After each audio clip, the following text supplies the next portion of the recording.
Sometimes she's here, you can take a break. I'm a hot air balloon that could go to space. With the air, like I don't care, baby, by the way. Because I'm happy, come along if you feel like a room without a roof. Because I'm happy, come along if you feel like happiness is the truth. Because I'm happy, come along if you know what happens. That's what we're going over tonight. Get ready. Man Leads. Gonna be a lot of chapter 5 up in here tonight, according to Healthy and her manual. Why Women Are Angry Tonight. Woo! If you already got the book, be ready. We're gonna be going on page like 141. We're gonna be on, oh man, we're gonna be all over tonight. But the topic is going to be, yeah, and page 173 for sure. We're gonna be talking about why are women angry. So don't go nowhere. Thanks for tuning in to Man Leads Radio, Wednesday night, 10 o'clock. This is Coach Khayr in the building. Don't forget, Moon Magic 28 is still open right now. Visit www.moonmagic28. It's open right now. If you want to get in, you got to get in before the 20th. All right? I got a whole bunch of surprises for you. If your relationship needs help, if you want to be happy, if you want to make more money, if you want to be successful in whatever dimension of your life that is, you're an entrepreneur, or you want to have the ultimate date, or you want to learn Tantra, it's going to take a little longer, but moonmagic28.info, www. I'm going to holler at y'all. Let's get back to the business.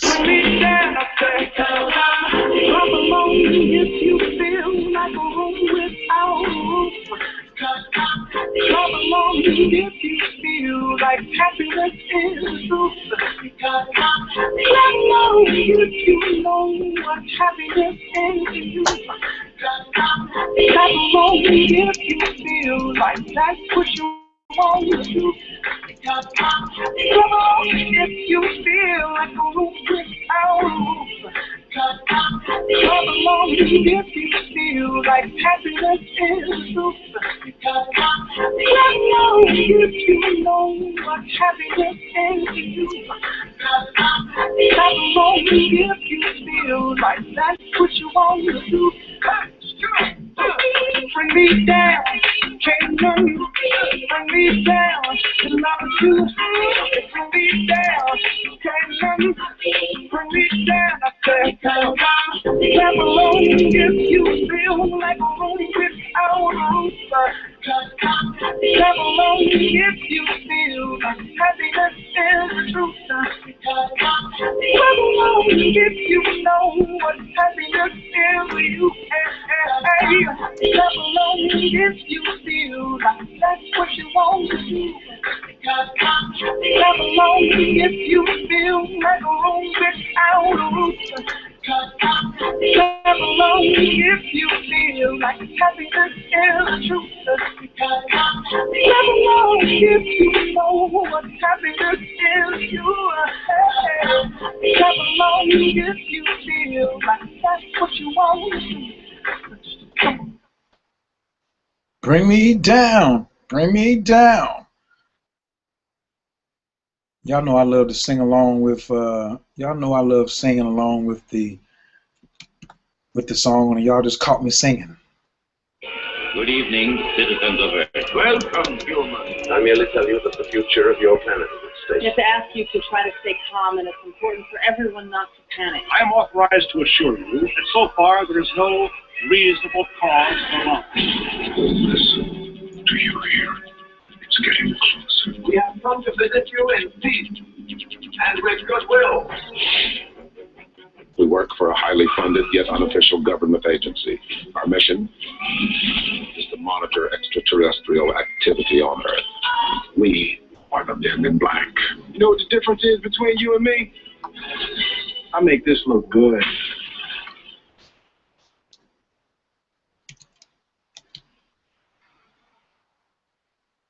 It's awesome, baby!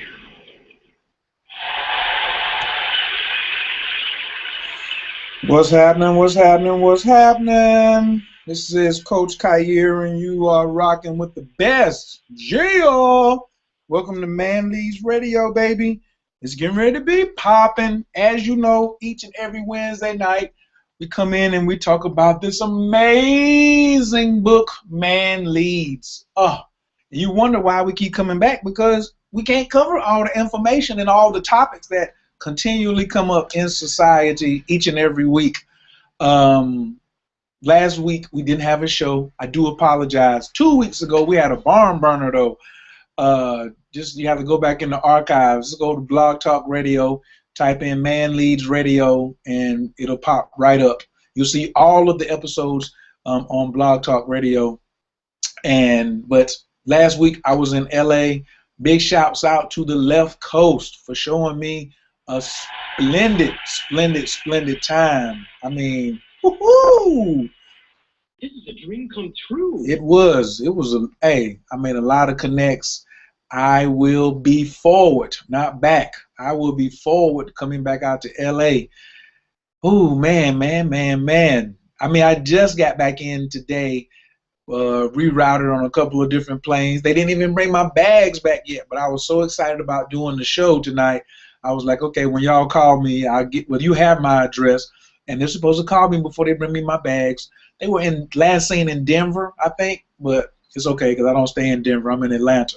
So, yeah, big shouts out to Isis. I saw Isis was on the Man Leads Instagram page, came all the way down to Atlanta, picked up 12 copies of the book. That's what I'm talking about. Big shouts out to Isis. She ready to get back to Philly and make it pop. Yeah, I hope Isis is on the line tonight so we can hear what she did with them 12 copies. How many of them are gone already? They all should be gone by now. The call-in number tonight is 347-205-9089, and you are bound to have a good time. Also, if you are, this show is proudly sponsored by manleads.com, relaxationisthekey.info, coachkhayr.com, as well as moonmagic28.info. A lot of people, we had a couple people ask us about coaching programs. Ro definitely has a coaching program over at manleads.com, and I have a couple of different coaching programs over at coachkhayr.com, but the big one that's open right now is moonmagic28.info. You got to be in it to win it. You can't win it from the sideline or window shopping. And you can't really, you get some advantages by listening to the show, but we're not giving you like all the tools and techniques. We're just coming up and letting you know what is available. You get tons more if you get it in person. So if you're interested in getting some coaching from Ro or Coach Khayr, please get in contact with us through our websites. All right. Bam. Let's get started tonight. I can't do this by myself. I mean, this lady right here, who I'm about to bring in, she's the co-hostess with the mostest. Too sweet to be sour. What is it? Yeah, woman of the hour, too sweet to be sour. She speaks 5 different languages, is the leading expert in teaching multilinguals to children. She had a school here in Atlanta for 8 years. She was balling out of control, and then she went and wrote this book. After she did 2 years of research, she interviewed over 1,000 men and say, hey, tell me what is making your household work. And that's where the book came from. I ain't going to keep telling y'all about it. I ain't going to talk your head off. Y'all put y'all hands together for a roll. Cut no. It's awesome, baby. Ro, what's happening with you? Hi, how are you? Woo-wee. No jet lag has set in yet, so I'm really happy about that. I'm glad to be back on the East Coast. Thank you for asking. How you doing tonight?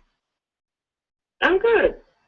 That's what's up. I'm glad you're cheery and happy and things like that, and you got that real vibrant energy in your voice, because tonight we got a real touchy subject. Why are women angry?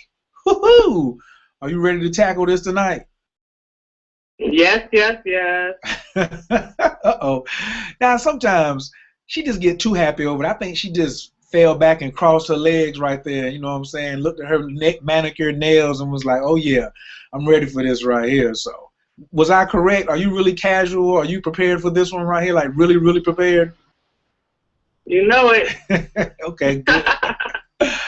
All right. Well, first off, because a lot of people come in to listen to our show, like we had like a barn burner as far as numbers of people who called in last 2 weeks ago. That was a big time show when we talked about Ray Rice. But now we're talking about why are women angry, and there are a lot of women that are just like really upset. But I still want you to introduce yourself and give people just a little bit of background about yourself, how the book came about for our new listeners. We do this each and every week so our new listeners can catch up, because people are always inviting people to the show. So can you tell us why you wrote the book and where you're at right now, and even give us some of the feedback on what you've been having, in the recent 6 to 9 months in book sales and what people are saying about your program? Okay, well, for 8 whole years, I owned a trilingual school, which was an elementary school in Atlanta. And it was, every year it went very well as far as I was concerned, the students, the teachers, and the fathers of the school. But the mothers were a problem year after year. And it took me a while to understand that what these mothers are a part of is a culture of negativity.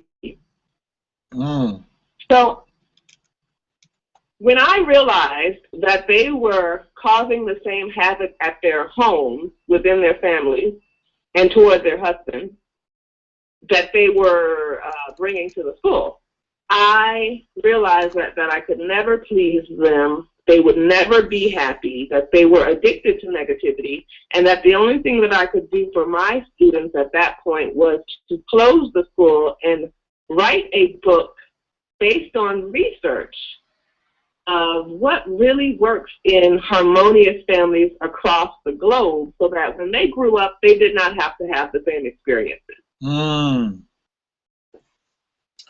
And it has turned, I'm sorry?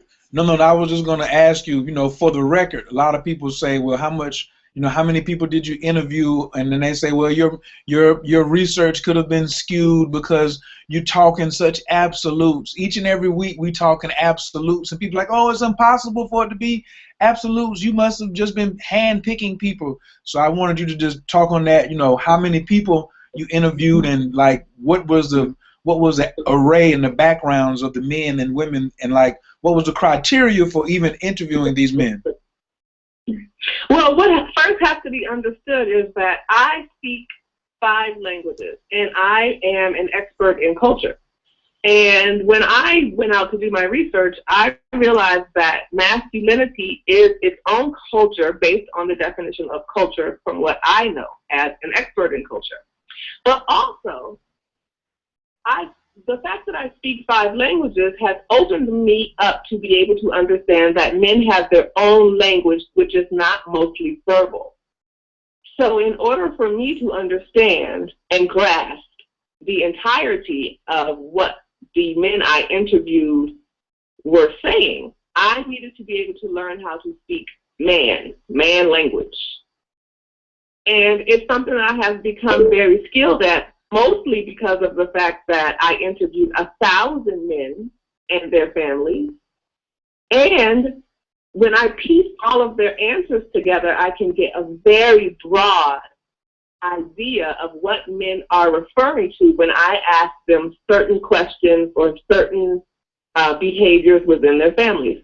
The men I chose to interview were pretty much random, except for the fact that they had to have come from generations of healthy marriages, from the opinions of the women and children in their lives.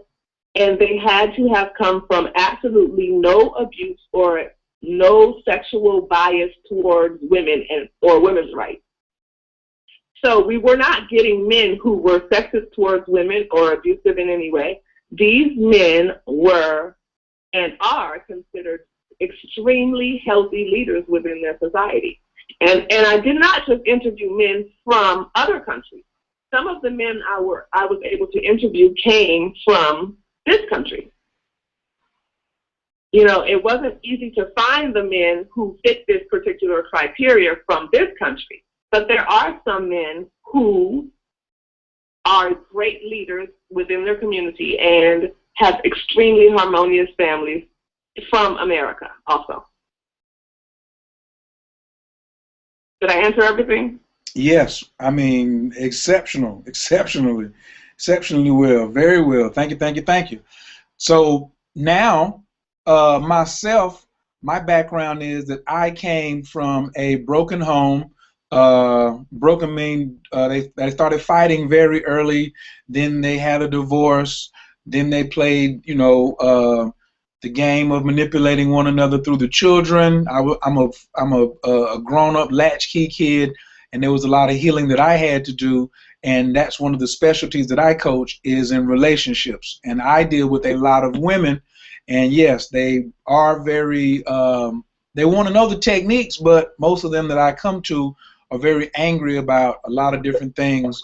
And that's why when I saw the book, Man Leads, Women Follow, Everyone Wins, and that you had it laid out with evidence and you had it laid out with technique, I said, yo, this would be a good match. And I'd love to have you on the show. And now here we are, probably 3 months and 12 shows in. And each and every week, we're just getting tons of feedback from people. Who was that hit us on Facebook yesterday? We got to give him a shout out. Keith. Big shouts out to Keith, who gave us, who hit me and Row up yesterday and told us thank you for the job we're doing here on the show. So big shouts out to Keith and his family. And yeah. Big shouts out to Isis, too. Isis came all the way down to get 12 books, right, Ro? Yeah, I did. Now, I know y'all had a good conversation. I'd love to have been a fly on the wall for that, because Isis is she's very astute. She loves to study. So when I saw that picture, I was like, yeah. She had been calling me. She was like, I got to get them books. Got to get them books. So she'll probably call in later on in the show. So, all right. Let's get on to why women are angry. Why are women upset? Well, I got my own ideas about them being upset. Tonight I asked my roommate, and she said, well, what about the orgasms? I said, what about the orgasms? She said, you know, a lot of women are angry because they're not sexually satisfied. I said, man, that can't be the root of it. I said, it's got to be, if there's better leadership, then there can be better orgasms. So it's got to be deeper than that. But I do want to touch on that tonight, the sex and the orgasms, you know, the whole thing. But I want to get down to the root, Ro. What did Ro's research come to find out was the root of women being angry? Well, I believe that women are angry mostly because of habit. I know that this is hard to accept and believe, but what I have seen all across the globe is that women choose to be happy. And in our society, we kind of believe that happiness is this thing that happens to us. We are in a habit of being angry. And it's not okay for women to walk around angry. That is the opposite of feminine, the opposite of productive, the opposite of helpful, and it doesn't have to happen. One of the posts that I put on Facebook just, I guess like an hour ago, is that women are having sex with men way too soon. And a lot of this causes anger. A lot of this causes anger because women have told me that they believe that if they demonstrate their sexual abilities, that they will be able to sway a man into, you know, seeing their qualifications. But this is far, far, far from how men think and how men feel. Of course, a man will accept sex if it seems that it will be a benefit for him physically. But women need to learn that sex with a man only needs to be if he is also emotionally attracted to her.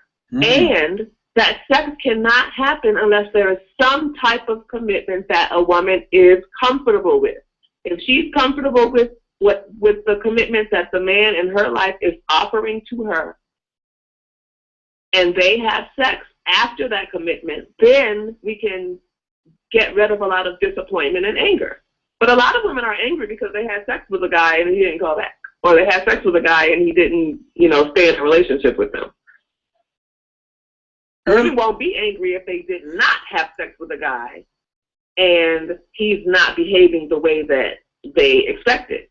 This is a huge, huge reason why a lot of women are walking around angry. Today, have you ever seen this talk? Well, I know you don't watch TV, but have you ever heard of this show called The Real? Have you ever heard of that show? No. Okay, me neither. I had never heard of it. And so it's like three black women, one Asian woman, and a Puerto Rican woman, and they're like married to celebrities. But I would have to say they have, even though they're married to celebrities, they're trying to be like kind of street and cool, even though they're dressed up and got the makeup on and stuff. And so I was flicking through the channels and saw it yesterday, and so I just stopped on it. It might have been this morning while I was on the plane or something. And one of the females was talking about her schedule, and she says, I'm 37 years old, and if I was to get back into the dating, her and her man broke up, she would hurry up and put it down. Like, she clapped her hands. She was like, I'm going to put it down so I can know immediately whether I'm wasting my time or not. So to me, it was like she wanted to put him on a schedule real quick, and then if he wasn't with what her schedule was that she had planned for her, which to me seemed like she wanted to feel accepted. Like you said, a woman's how desirable. Most times a lot of women are in relationships because they want to look desirable. It just seemed like she would seem to be very angry if the man was not with her schedule. Can you speak about that? Like, is that something that's going on? Is that a phenomenon where if women feel their biological clock is ticking when they get like 35 and up and over, that that they start to get a little more angry because they're not in the relationship that they think they should be in? Of course, but the opposite is going to happen. Men see women as less valuable who seem like they have an open door policy with their bodies. So women are trying to use their bodies to attract men sexually. And men will take the sex, but it is not going to emotionally attract a man. That's not going to work. It can do the opposite as, just pushing him away. Right. And a lot of women don't know what emotional attraction is because women are not aware of the fact that men, good men, which is, again, almost all men are good men, contrary to popular belief.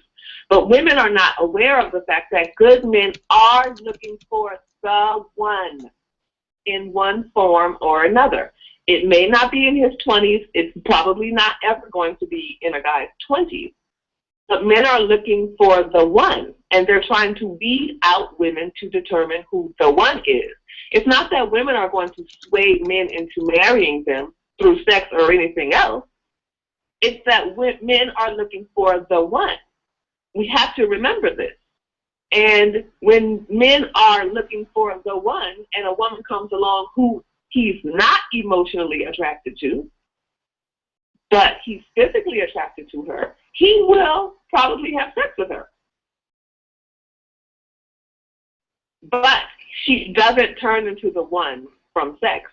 As a matter of fact, she probably turns into definitely not the one through just sex, because men categorize women, sadly, all day long, every day. And within the first few seconds of a man meeting a woman, he will categorize her as sexual material or non-sexual material, if it's possible. But women need to understand that this is what men are going to try to do. Categorize them in the first few seconds as sexual material or marriage material. And when this takes place, it's very hard to get out of that. But women need to understand that there are several things that can be done. Not dressing provocatively will keep you out of being categorized quickly as sexual only material. But Rose, and talking too much when you first meet a guy will give way too much information that may not be accurate, because men are trying to determine if you are sexual material or not sexual material. Not sexual only material, I need to clarify. But this talking too much is where men get mentally clouded in the beginning when they first meet a woman. They try to take that information and go too far with it. But women need to understand that there are certain skills that they can use in order to not be categorized so easily, so that they don't have to become angry. Okay, before we get to the skills, you know I want to ask about that. You said don't dress. Now, are you saying don't dress so provocative? Because I know in the book you say, you know, be pretty. You know what I'm saying? Like you want to be sexy. Like can you, like, what's the line between sexy and too provocative? We've seen your pictures. Your pictures on Instagram are very sexy. They're not really provocative, and you're not revealing too much. But, you know, us men, we like looking at you on Instagram. So what's the difference? Well, you know, the main difference is the man who's standing in front of me. So the man who I want to determine my value a certain way or not. When I'm taking for social media, it's to make certain points. Sometimes those points are about being feminine. Sometimes those pictures are to show beauty or keeping your body attractive. But it doesn't mean that I am going to wear anything in front of a man who I first meet and try to get him to put me in a non-sexual only category. So often, if I am in a meeting, even a business meeting, I wear a scarf around my cleavage area. I'm not showing that. Not in the first meeting where someone's going to try to determine my value, whether I'm interested in them in from a business standpoint or from a relationship standpoint. Women need to make sure that they have to keep their positions as high from a man's point of view, no matter what he is to them, no matter what he can become to them. So this is something that can be taken into the workplace. This is something that needs to be taken from location to location when you're in public. All men are responding to women in a sexual only or non-sexual value based on their appearance first. And we don't like to give appearance this much credit. We have been told for so many decades in this country that the way that we look should not have any effect on the way that we are treated. But this is so wrong that it's scary. And let me say why. Men are natural hunters. They are wired to hunt so that they can provide food or any other type of need for women and children. The first thing that a hunter needs in order to catch his prey is his eyes. And men are wired to use their eyes to determine quality meat.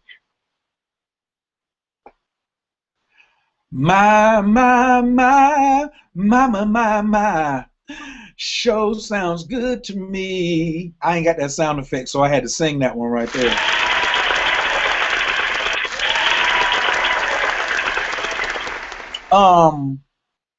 One thing, I'm still going to get to the skill part, but I want to have to say a big ashe, show you right, amen, church. big clap hands on how we use our eyes, because those are, like Rose says, a part of our instincts in qualifications. Like even if we're hunting something or we're picking out a bow and arrow or a spear or a gun, we have to be able to look at it, or we have to be able to scope the land out in order for us to see how we're going to hunt for, you know, our family and to bring it back. So we're looking at, and that's one way that our testosterone works, by the things that we see. When we see a lot of cleavage, testosterone may go up. We see more thigh on short skirts, testosterone may go up. Now, more mature, healthy men, us good men, talking too much, like Rose says, or saying something crazy out your mouth will make my testosterone go down, no matter how much cleavage you're showing. And that's the difference between a healthy man and an unhealthy man. Is, you know, he has to be well-rounded and not just one-dimensional. Even though we say yes, a part of watching her or looking at her, you know, how sexy is she, and so on and so forth. Now, you said earlier about women need to develop skills that will keep her from being angry. You mean that it's not the man's fault that she's angry? She got to develop skills. It's her lack of skills that's making her angry? Well, it's nobody's fault when anybody is angry. And we have to remember that women are highly emotional. Me too. All women are emotional. So our emotions need to be checked by us often. And yes, happiness is a choice. I have seen this all over the world where certain women from certain families, more so from cultures that support this, choose to be happy. And I have seen husbands come into their household, sit down, flop their shoes down where they're not supposed to be, and the woman has this continuous smile on her face. Not because she's a doormat like we generally think, but because she chooses to be happy. And this happiness reflects back to her man and corrects his behavior and unhappiness and his response toward her. So, you know, that's another thing that we have to continuously remember, that the way that a man is wired is to respond to a woman first, not any woman, not himself, not his environment, not the children even, but to respond to his woman first so that he can determine what she needs from him as far as protection and providing is concerned. So we love to say that men need to step up and do this, this, that, and that, but we have to remember that they will in response to a woman's attitude and behavior. A woman's attitude and behavior is the king of responses within a family. Say that again. Repeat that last statement again. A woman's attitude and behavior is the king of responses within a family.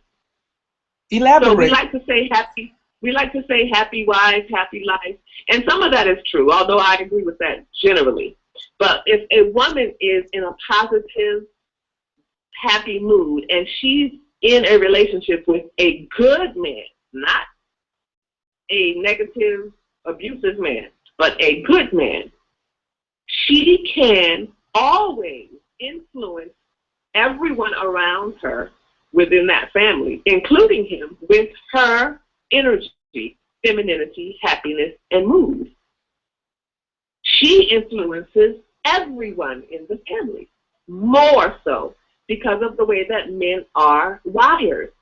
They have to be wired this way because they have always been and always will be the protectors of the women and the children. In the event room on Facebook, a young lady gave us the question and said, why does our anger frighten men?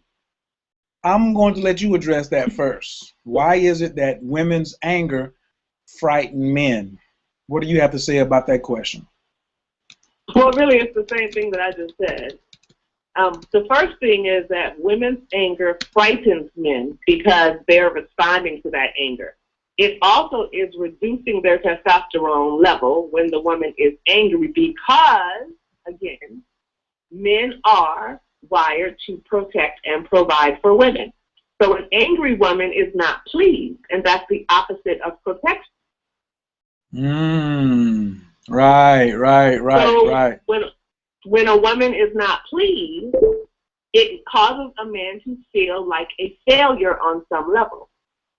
We have to continuously remember that men feel, even when they're unable to say or unwilling to say this, men feel responsible for a woman's happiness, even though they're not. A woman is responsible for her happiness. But a man wants his woman to be pleased only. And no matter how much we try to say that this is unrealistic for one reason or another, this is how men are wired. They want their woman to be pleased because they are the protectors and providers. So whatever they protect and provide is supposed to cause a sense of being pleased by the woman.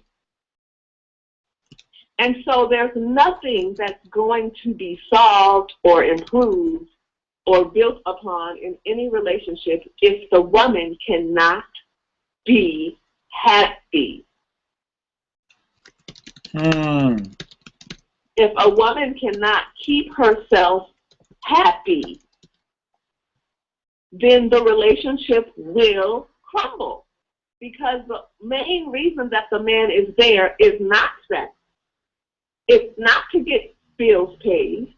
It's not to get food cooked. The main reason that the man is in a relationship with a woman is because he wants to be able to make her happy. Y'all, hey, well, I'm sorry. You know what I got to do. My fault. It's awesome, baby!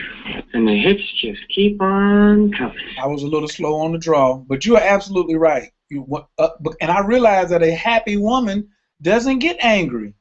It's really hard for a really happy woman to get angry, even if she is very emotional. You know, even if she is very sensitive, which is my thing about the men.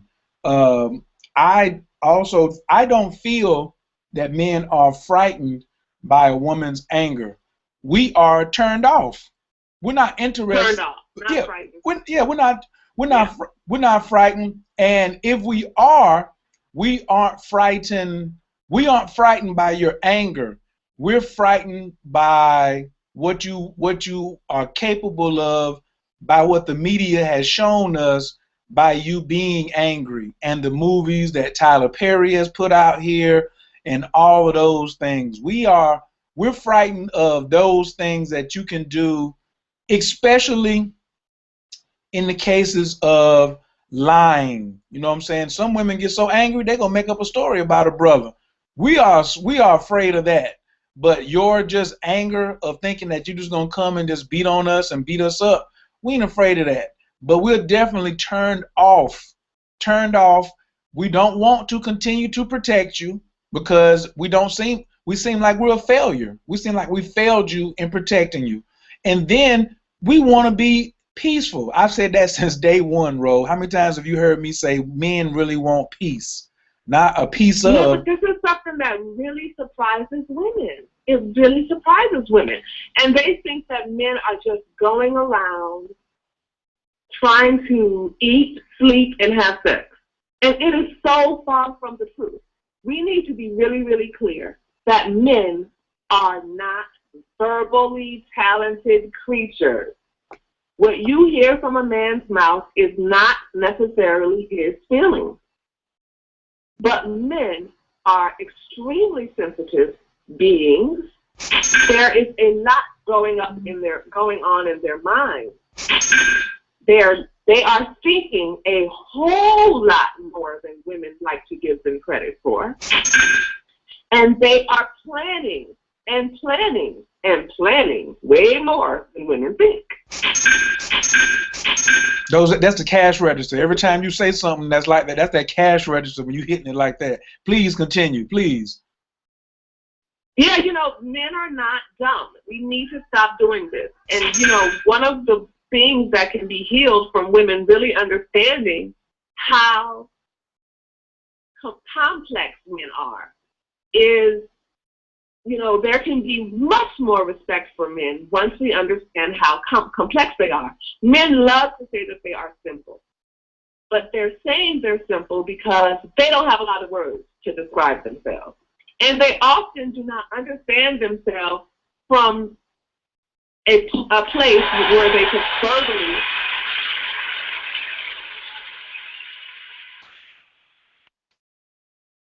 men often do not understand themselves from a place where they can verbally explain it, which is such the beautiful thing about the book.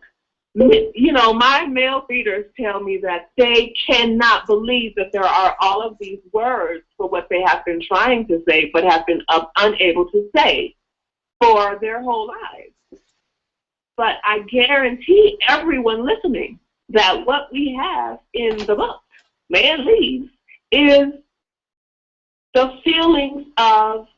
true feelings of good men. What they want, what they feel, what they need, how they operate, how much time they need to themselves. We don't need to be angry because men want time to themselves. That's ridiculous. Not only do they want time for themselves, but they need time for themselves in order to be the best men that they can be.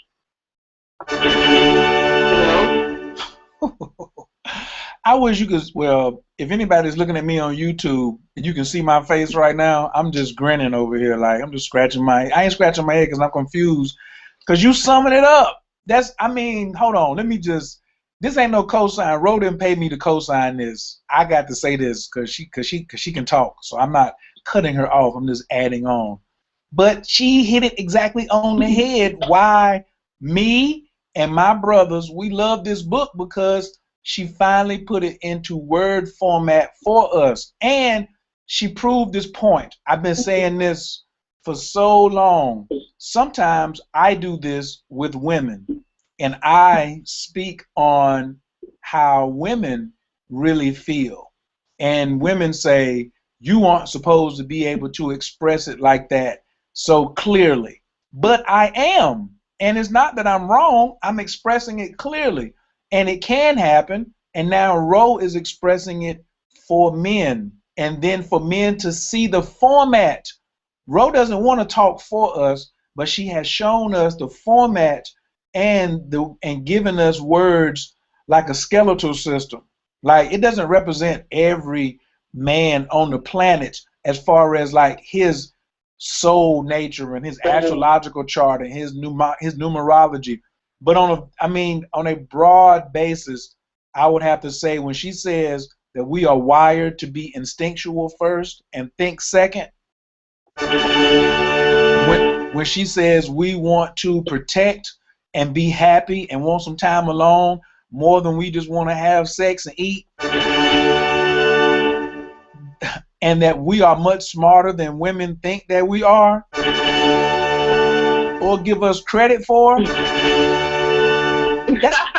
that's all correct, but we have been beat down. Now, if you want to know, now this is on that same question. She says, why does the anger frighten us? I want to tell all women listening tonight what does frighten us. You know what frightens us, Ro? What's that? Ridicule. Ridicule. Yeah, because that's saying that you're not a good protector or provider. Yes. And we associate your anger with that mouth. And you getting angry, and since you are a superior, you have forgotten that you are a superior linguist and superior communicator. And when you get angry, this goes back to what I said about Shahrazad Ali's book, The Black Man's Guide to Understand the Black Woman. She said that the man there's no way he can keep up with the woman's mouth, and the woman is going to go to her strong point. That's why when you get into domestic abuse, Domestic abuse normally starts off verbally and mentally before it becomes physical. And the man is retaliating. He's retaliating from the verbal and the mental. But there are no litigations or no laws on the books. There's no legislature that protects men from verbal and mental abuse. And so when we are being attacked, we're being attacked by your specialty, ladies. And your specialties is you are a superior communicator. Now, as I say in astrology, there's a high energy and there's a low energy to everything. You can take that same superiority and lift me up to a Barack Obama or a Kennedy or a Kanye West or a Jay-Z, or you can beat my behind and beat me all the way into thinking that I'm no good and now I should be homeless when I used to trade on Wall Street. Your comments on that, Ro? Well, I think that it's a huge misunderstanding for a lot of women, because we believe that there's nothing that we can do to hurt men as much as men become hurt. We do not understand how hurt men are, because once they're hurt, they really don't want to talk. And we think he's bigger than me, he's stronger than me, he's a man. So, you know, he has the power to hurt me, but I really don't have the power to hurt him. A lot of women are good women, and they really just don't see that they are hurting men. Men have these looks on their faces that don't change when women say hurtful things.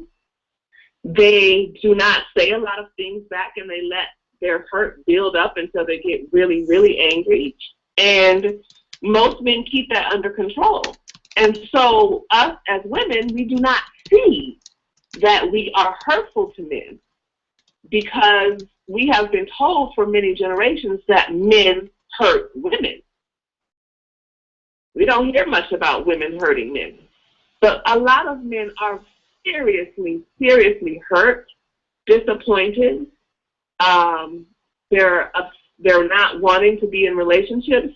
Good men, a lot of good men have decided that they are just going to be alone, have sex every once in a while, you know, until they can't, after they can't take waiting anymore, you know, cook their own food, go to work, go home. In Atlanta, I hear a lot of women saying, you know, there are no good men, all of the men are gay.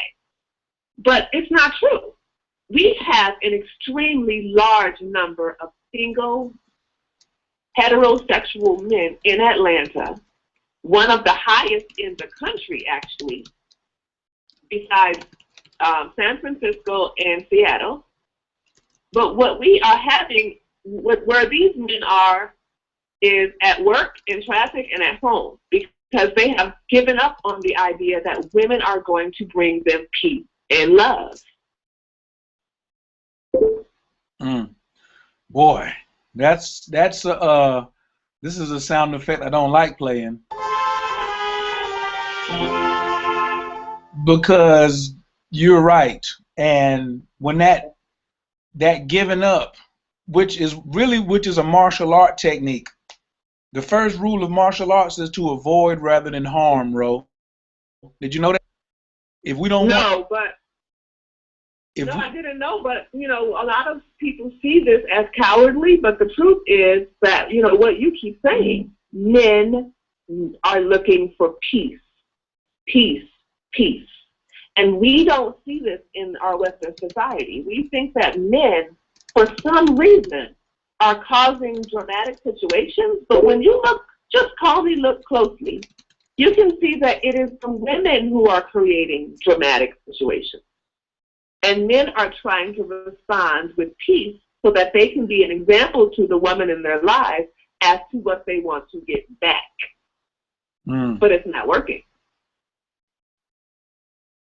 They will leave to have peace.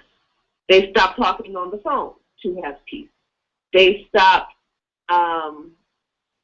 you know, having dinner at the dinner table to have peace. They stop coming home to have peace. They get another apartment to have peace. And we like to say that they are avoiding us, but if they're avoiding women in their lives whom are dramatic, then who's really the peacemaker? The one who's initiating a lot of drama, or the person who keeps walking away from drama? Excellent question. You said who's initiating? And I'm not saying that all men are emotionally equipped to deal with regular, everyday responsibilities. I'm not saying that. But I'm saying that most men are able to deal with regular, everyday situations when the woman comes to them in a peaceful way with them. Oh my goodness. I got a question in the chat room, Ro. I don't know if you're ready for this one. You might wanna kick back. I'm gonna give you this question. I'm gonna take some callers, but this might. I can see you. I'm gonna read it slow, and I'm gonna read it twice. Yes, I saw your comment. I'm getting ready to ask her right now. Whoo, Lord have mercy. I'm gonna give it a shot too, Ro. This is tough. You know I'll say anything, but even with this one right here, Lord have mercy. Y'all better call in 347-205-9089. A woman will still measure her worth by what a man spends on her or gives her financially. If it's not enough, she will feel unloved because he's not giving to her standards of her worth. Let me read this again. A woman will still measure her worth by what a man spends on her or gives her financially. If it's not enough, she will feel unloved because he is not giving to her standards of her worth. What does Rose say to that? Well, I want to know if that was a man or a woman who wrote that. Female. Because I don't agree. I think that a woman who is saying that is either sadly confused or in masculine energy from this point of view. Now, most women who are in feminine energy are willing and able to nurture a man's financial abilities and does not determine a man's love for her based on what he can financially provide. Yes, women love to be provided for. Yes, women love gifts. However, women are not supposed to, if they're in their serious feminine energy, determine a man's love for her based on the amount of money being spent. That is just greedy. That's just abusive. I want to, well, first off, I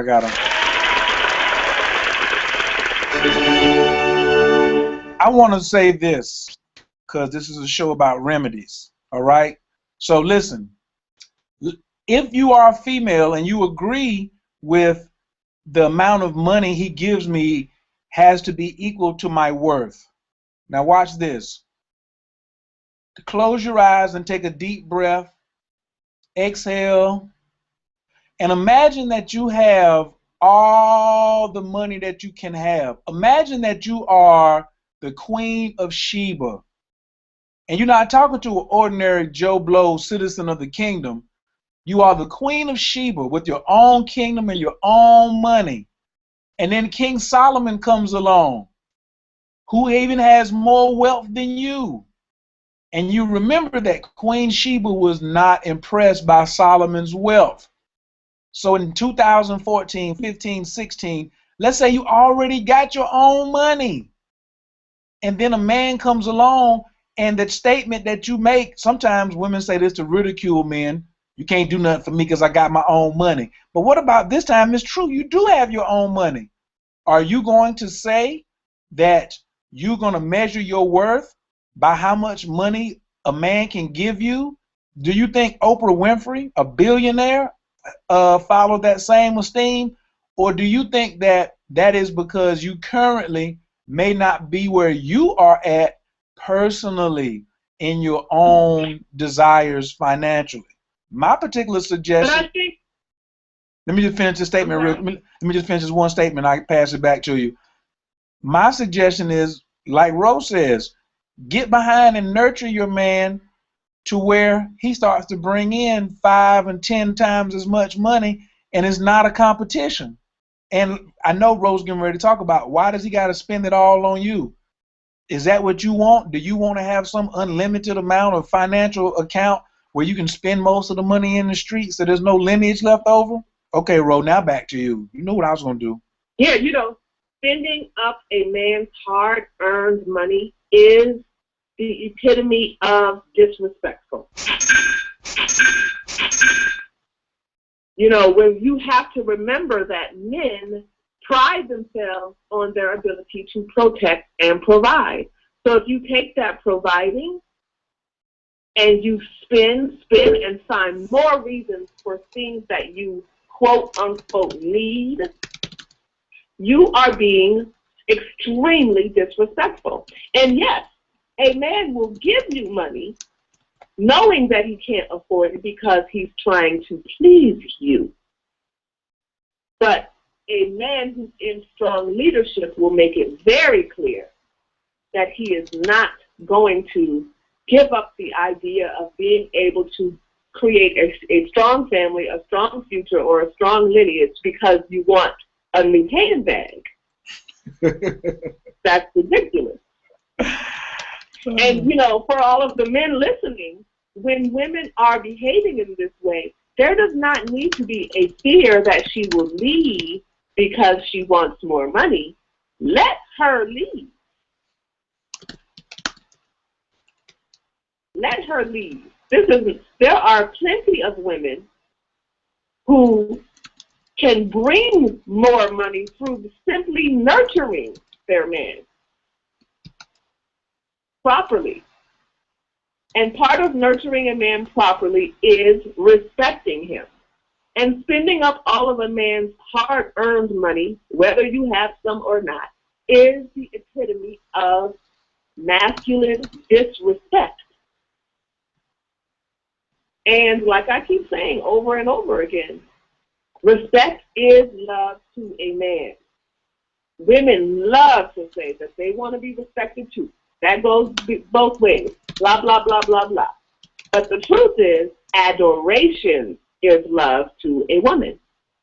If she's feminine, she agrees that to be adored is to feel truly loved by a man.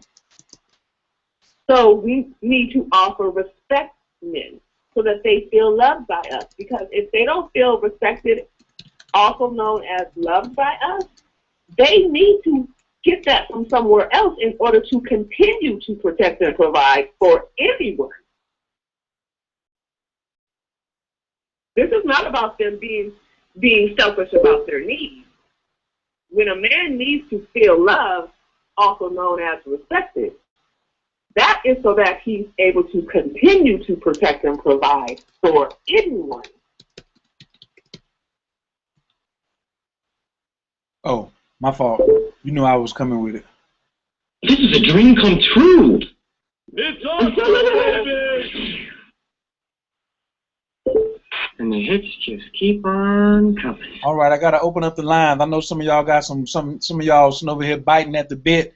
I can keep on going. I got some more to say now, and people are still hitting me on the chat room and things like that. And this whole today when I was on the plane, I wrote out like 15 different particular topics, and as always, the over-the-top feminist is, well, first off, for me in my mind, I feel this show is for the children, number one. Two, I feel that it's for men who want to be in happy relationships, who need to learn how to lead.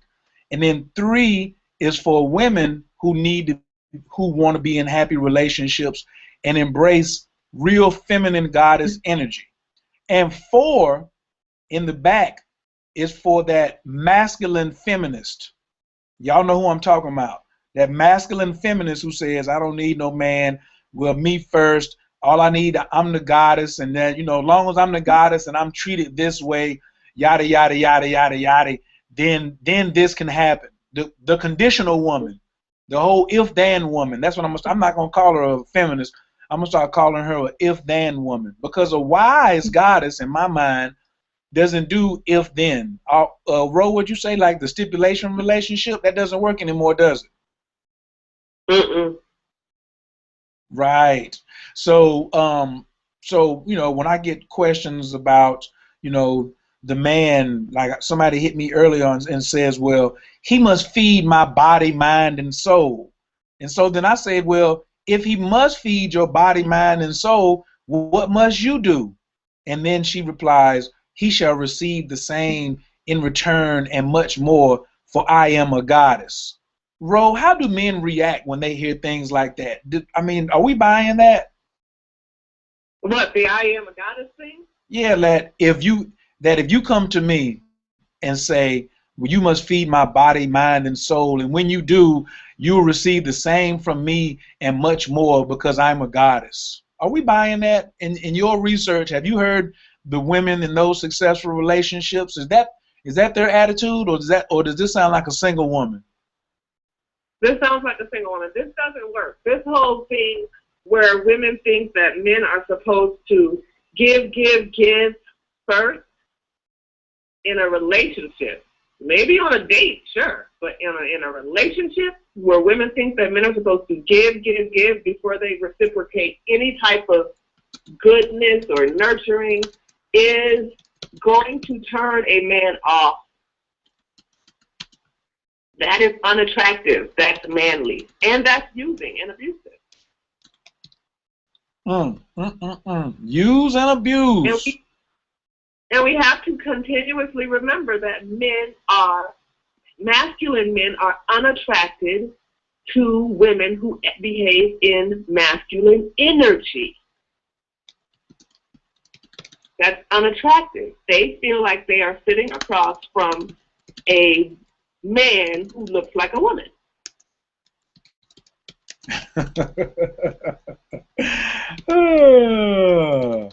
Yes, and I want to say this too. We don't need you to continue coaching us like there's some big reward at the end of it.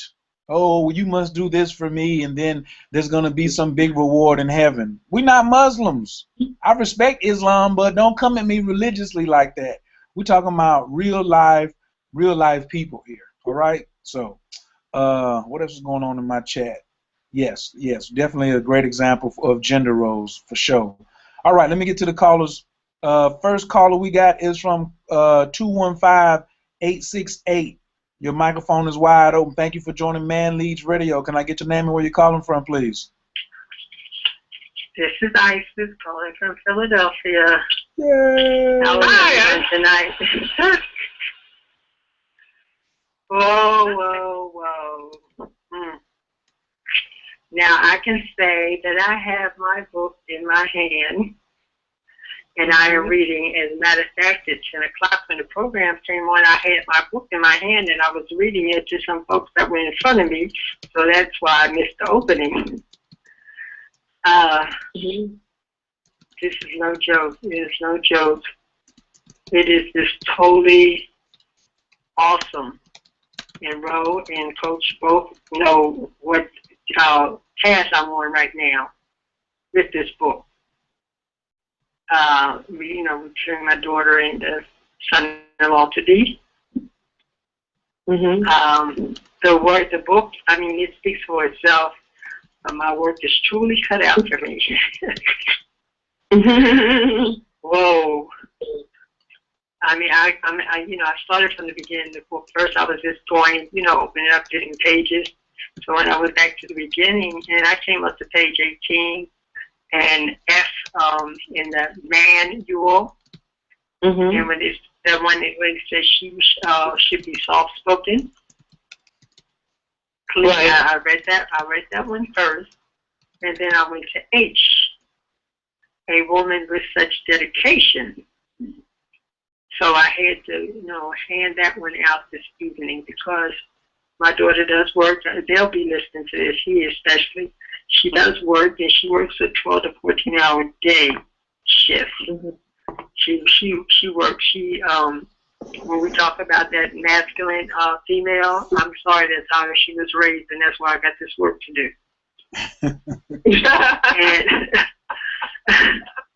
Because we're some serious workaholics. We want something done, we just get it done.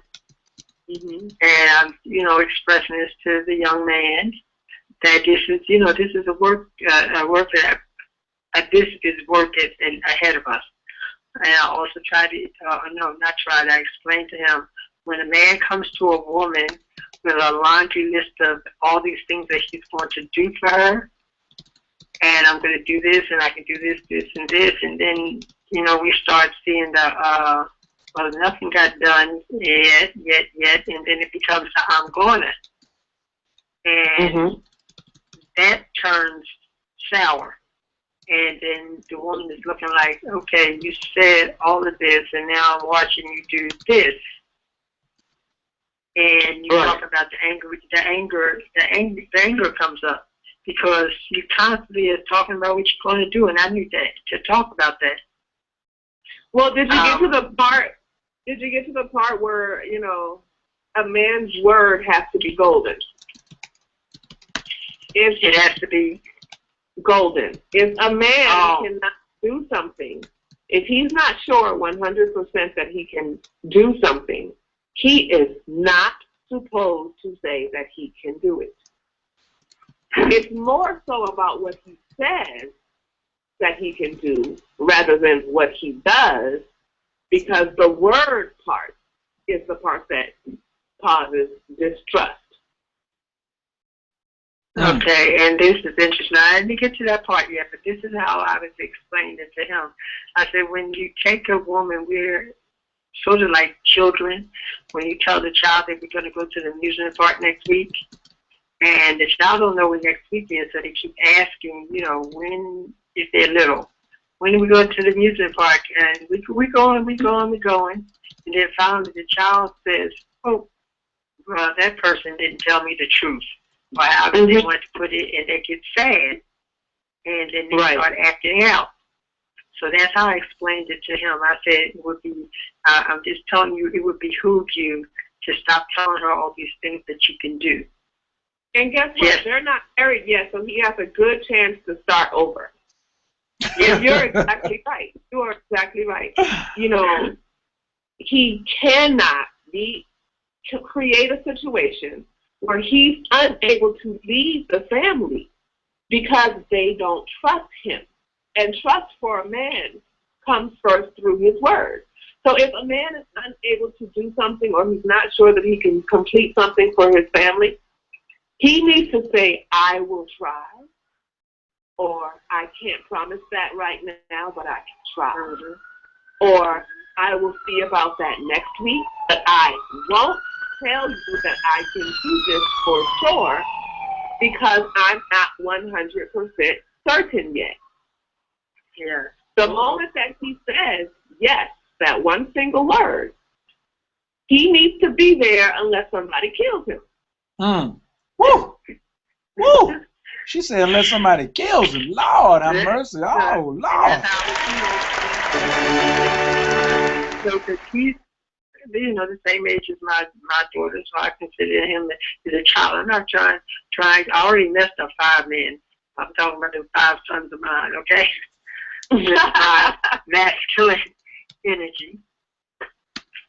Trying to be the mother and the father at the same time. So they haven't got nipples yet. My daughter got hers first. I have to round my sons up to get them nipples.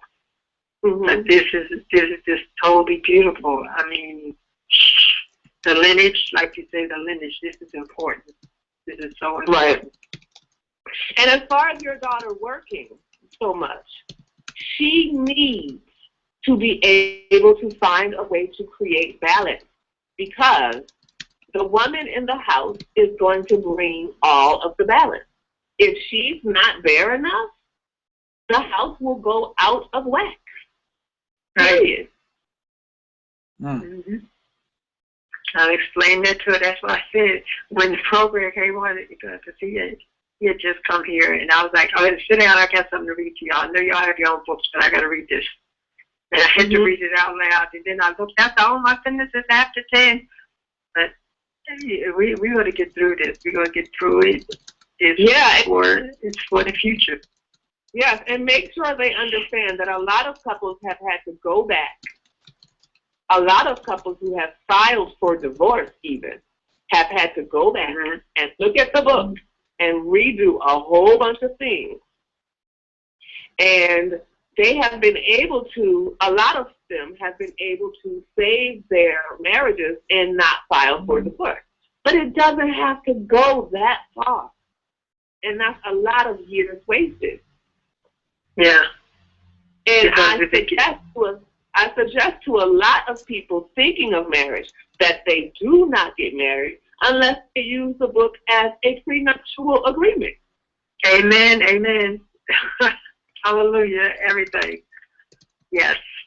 Because everything is in there. Everything is in there. Isis said, yes, sir. No. Isis, let me get to some more callers, Isis. I definitely appreciate you tonight. I know you're going to be tuning in. Yes, because the lines is lighting up. Thank you, Isis. Thank you, Isis. Yes, I thank you both. Peace and love. Yay. It's awesome, baby. That's what I'm talking about. I mean, the humility of women like that who are coming and saying, I want to fix some of the things that that she feels she's responsible for. And I tell nobody to take full responsibility because her and the father of those children co-created that because that's all the information they had. But for her to say, I'm going to do my part, regardless of what anybody else is doing, to me is the biggest thing, because she's showing initiative as far as her saying, I want to do at least the most I can do for my part, instead of saying, she's never come on the show and said, their father should be doing this, their father should be doing that, and she's doing it from a very feminist, what I call really goddess and nurturing energy. So definitely I applaud you, Isis, for what you're doing. I appreciate you. This is a dream come true. Next caller is 267-495. Your mic is wide open. Can I get your name and where you're calling from, please? This wise, Philadelphia representing it here again. Who is this? Hi. How y'all doing? Who is this? Good. Who is this calling from Philly? This Wiser. What's up, Wiser? What's up, baby? What up, baby? We just need billboards of this stuff up here. We got a crisis going on up here. So I got a question. I'm gonna put this to roll real quick.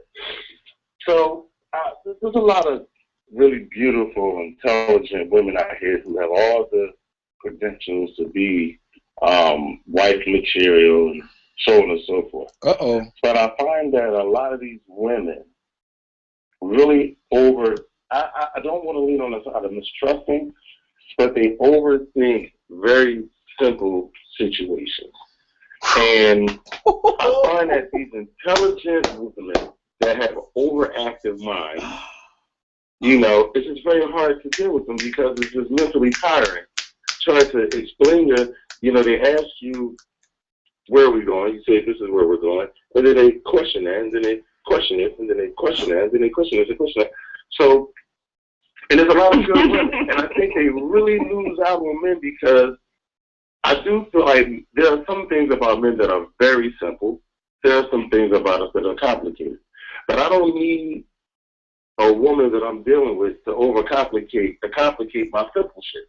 So when you complicate my simple stuff, it just becomes too much. I don't want to use the mental energy, to battle that. Like, example, Einstein said, I wear a white shirt, a white lab jacket, and gray slacks every day. Because I don't want to use the mental energy trying to figure out what I'm going to wear day to day.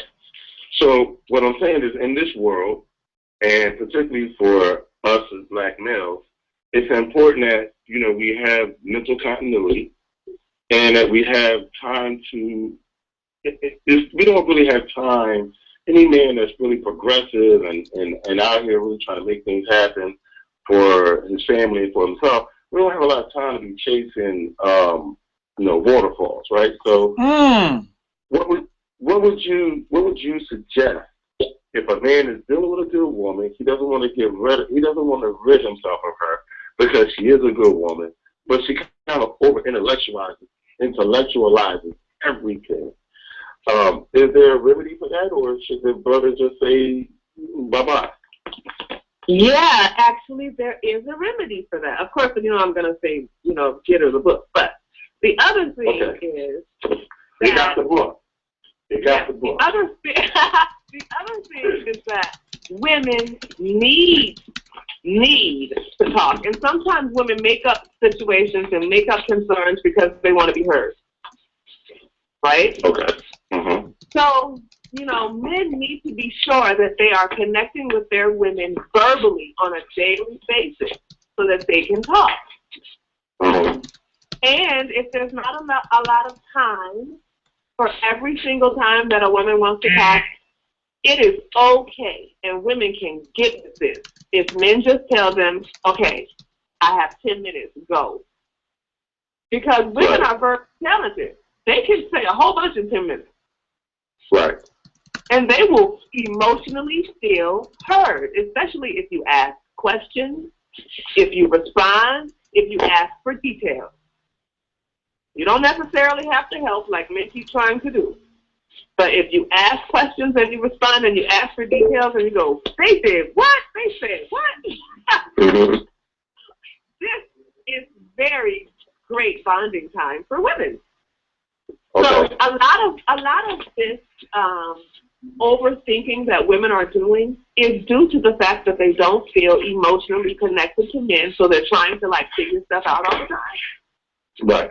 Or find out what's going on here or what's going on there because they don't feel emotionally bonded to the men in their lives.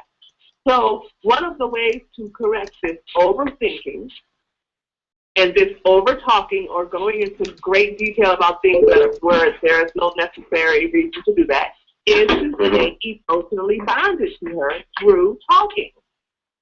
Okay.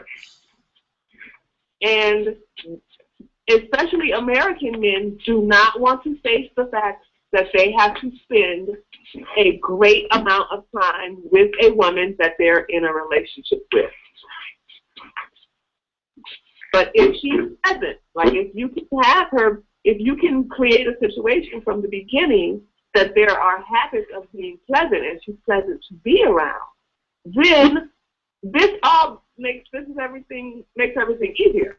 But if she's unpleasant to be around, then of course it's going to be very difficult to have emotional bonding time with her. And if you already feel that she's unpleasant to be around, then yes, the answer would be move on. Okay. Okay. Now, so hold on, Wanza. I got to get in on that right before you go. Hold that question. I got to come in from the Caesar perspective. So, women are not just trying to overthink, Wanza. You know what they're trying to do? What's that? They're trying to mentally maintain the upper hand, and you have picked up on it. And what you're trying to communicate is, hey, boo, you ain't got to try to keep no mental upper hand because it ain't no competition.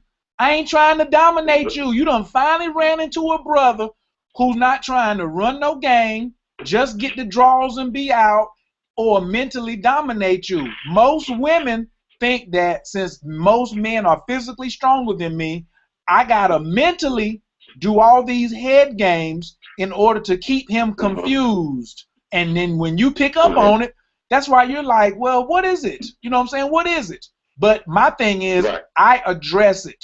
I go right to what it is, and I put the Band-Aid exactly where the blood is coming from. I say, hey, stop with the mental games. Speak to me directly, and we'll get a lot further, because this is what I want. You address her mental games and what looks like overthinking. She's trying to maintain a mental upper hand, which I do have to say this now. Men in a patriarchal system led by the Europeans, because that's who we got most of our relationship education from, has always been about mentally persecuting women. So most of the women are listening to this. When you go talk about what the men did, I don't talk about the men, what the men did in the past, because it's in the past. And as long as you keep talking about it, it's going to be there. But I do know that it happened. I'm not an ignorant brother. So historically it happened, and then women are trying to overcompensate, but they're overcompensating with a Model T Ford, when they need to get them a new Beamer or a new Hummer or something. And that's what we got this show for. We got brothers like Wanza, who you ain't got to run no mental game on because he's interested in building a dynasty. I know the brother. I can say that for him. I'm interested in building a dynasty.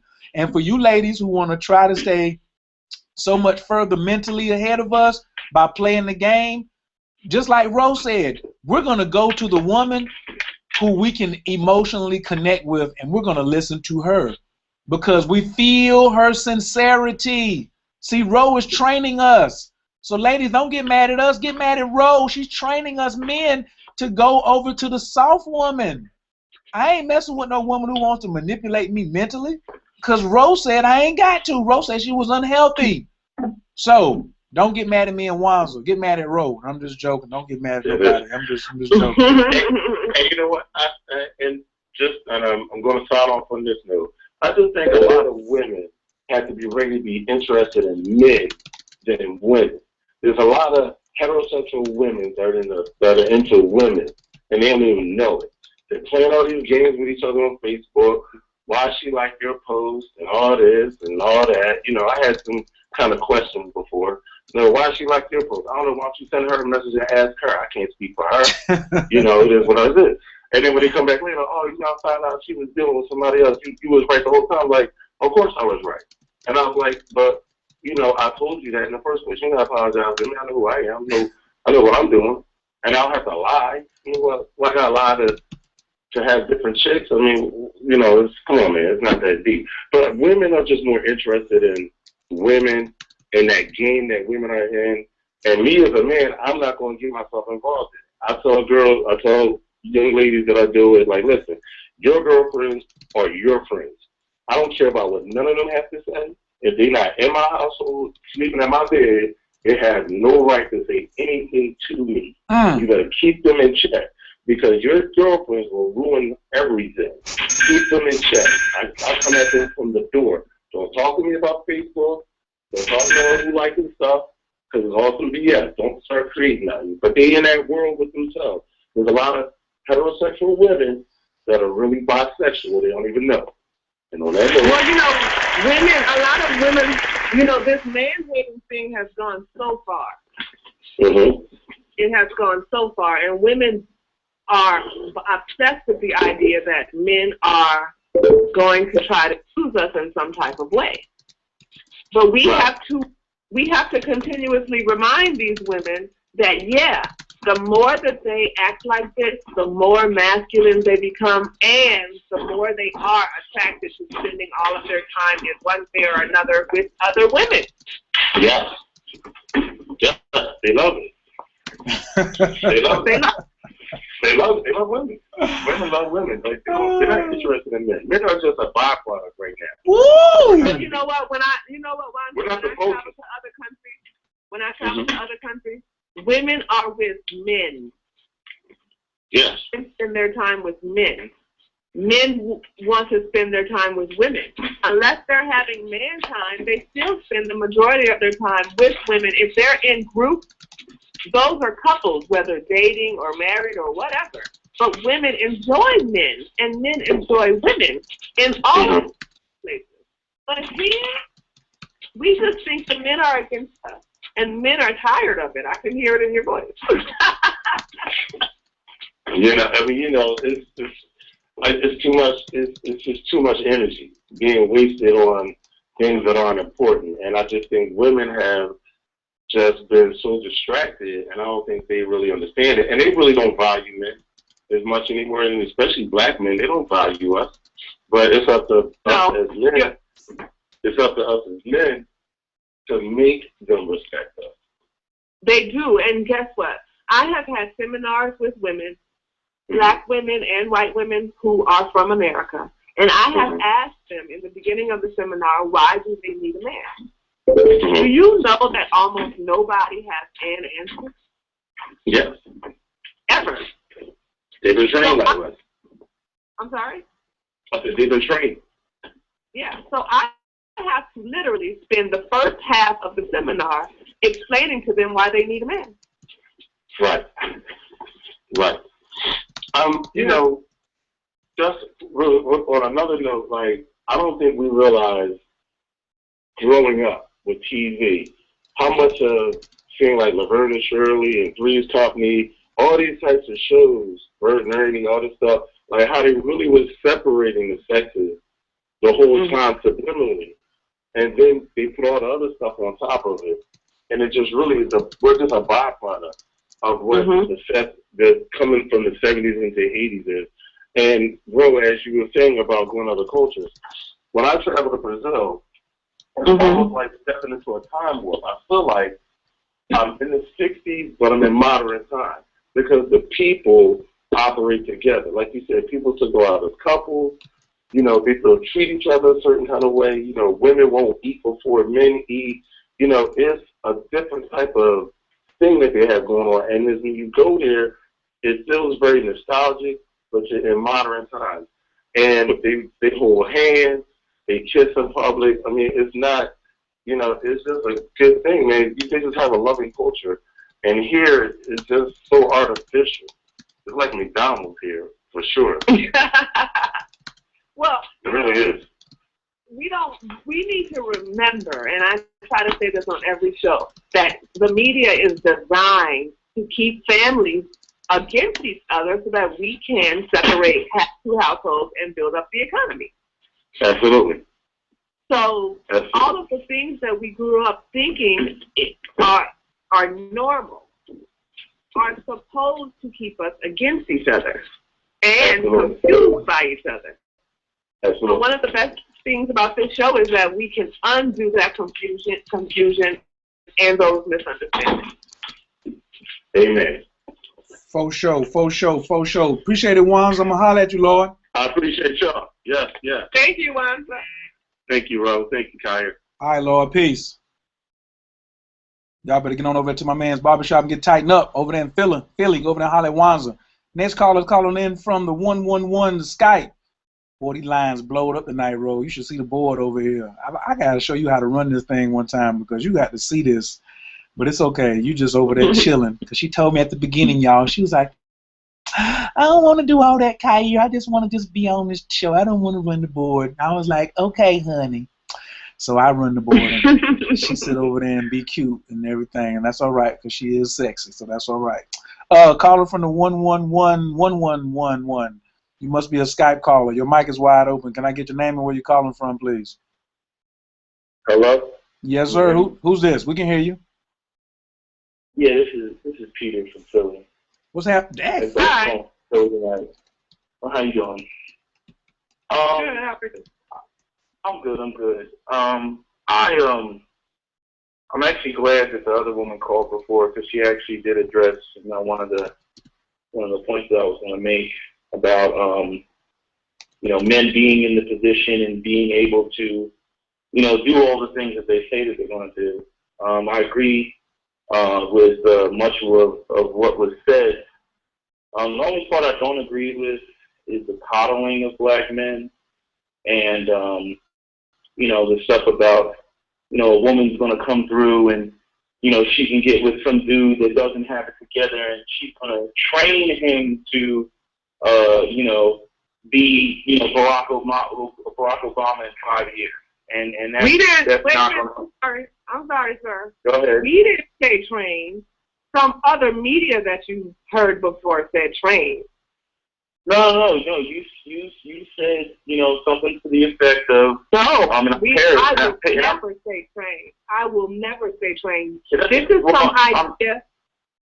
This is some idea that you have heard from some other form of media. No. I listened to you when you were talking on the show. I heard what you said, and you made a point about, you know, a woman, you know, getting a man through her whatever essence, you know, to some level that he's not at, and I disagree with that. I think that's where a lot of the anger ends up coming from. Not only that, but it puts the idea that, you know, women have this magical power to influence a man who's not on his feet to get on his feet. And no woman is going to be able to respect a man that she built. I hear a lot of people running around saying that, you know, she can get a man to a certain level and that she's going to respect that man. She's not going to respect a man. The brother that just called talking about, the fact that, why are women asking questions every 2 seconds or whatever, is because they don't respect us. I mean, black men have not collectively demonstrated any reason why black women should collectively respect us, which is why when you have your seminars, you have women that don't have any clue as to why they need a man. They're not, especially black women, they're not dependent on black men for their economic survival or the infrastructure of, society and community. They don't see black men, doing these things where they're actively participating in the community to maintain the structure. So I understand why you have women who really don't see the value in men other than making babies and being in a relationship. I just think that a lot of the coddling, if I do this for this brother, it's going to get him on this level. If I do this, it's going to get him on this level. And there's a lot of brothers that run around and they say that, they're like, oh man, these black women, they're not supportive and they're not this and they're not that. And I'm saying, to a degree, yes, some women may not be supportive of you or whatever, but I'm saying, to brothers, what are you doing to get yourself to that next level to be respected? And you have a lot of things that they go and talk about their potential. There's a serious misunderstanding here. Okay. I hear a lot of men, I read a lot of men saying on the internet that they are going to try to choose a woman who's going to financially help them pay bills. I am not referring to that. I am not referring to women coddling men or babying them in any way, nor is that anything associated with my research or my book. I'm talking about the actual feminine nurturing, and a lot of us don't know what that is, and so it seems like I'm referring to something else. But I'm not referring to something else. I'm referring to feminine nurturing from a basic instinctual point of view. So that a man can grow into himself without a woman trying to be the man or the leader, so that he can grow into a greater leader. This is what I'm trying to, and maybe you can explain it to me. I'm saying I'm not seeing how a woman with her feminine energy can get a man who was not leading when she met him to somehow pull it together to now he's at the point where he's leading her, where she would be dependent on him for what she needs. Listen, sir, first of all, I am not referring to an unhealthy boy. This is not what we're talking about on this show. We're talking about grown, healthy, loving men. We're not saying that women need to go around finding a boy, a man-child, to grow into a man. That's not what we're saying. We're not even saying that women should be in a relationship with these men. We are explicitly saying that women should avoid these type of men. But when a woman comes into contact with a man who is an actual grown man trying to reach different levels of success based on his point of view, yes, women can nurture a man in a feminine way with her femininity to step back and allow him to take a masculine role and to take the leadership role so that he can become better and better at it. I get that, but that doesn't. Go ahead. However, we are never saying train because that's disrespectful. I understand that, but I'm saying what you're saying, in regards to, her showing up and however the cultivation is going to be, that doesn't make any sense, because if he's already a man and he's already established, that he's already there and he's adding her to the ship that he already has. This notion or this idea that she's building him up or contributing to his leadership, which he's already demonstrating when she met him, makes absolutely no sense. I'm not trying to contradict. Literally, logically, it makes no sense. Sir, in a very graceful, feminine way, I am going to let you have the last word. and then I'm going to step in and have something to say. Thank you, Ro. But brother, let me explain something to you, male to male. Because you are old and you pay bills is not the definition of man. Because you can have a sperm and you make a baby don't make you a man. So a male can be 35 years old, be making $100K a year plus, and a woman could be attracted to him, and he can still need nurturing. He could still not be a man. He could actually be a sucker MC, and you know that. You've seen some men who had money who still weren't exhibiting manhood. So age 21, 35, 50 don't make manhood. It's the qualities. Hold on, because I didn't interrupt you while you were talking. Ro didn't interrupt you, and she let you have the last word, and I sat here and listened to everything both of you said. So I'm gonna let you speak your piece, but just hold on for a second. But if you don't understand, it doesn't mean it's not possible. I ain't never been to the moon. It doesn't mean it's not possible. That's why, and I'm surprised Ro didn't ask you the simplest question. Do you have the book? Because if you ain't seen the manual and you trying to figure out how we scoring touchdowns, I know it's confusing because you ain't seen the manual. So now, what were you? Do you have the book? What I was going to say is that what you just said, I think, is what creates a lot of the problems in the black community. Because I already know that there's brothers out there that grab what you say and then run with it. Okay, the black community has huge economical problems because black men collectively are not in the financial position that they need to be. We do not control the economic landscape of the community. Okay, and we got brothers running around talking about, I run it on her dime. I'm still the man of the house on her dime.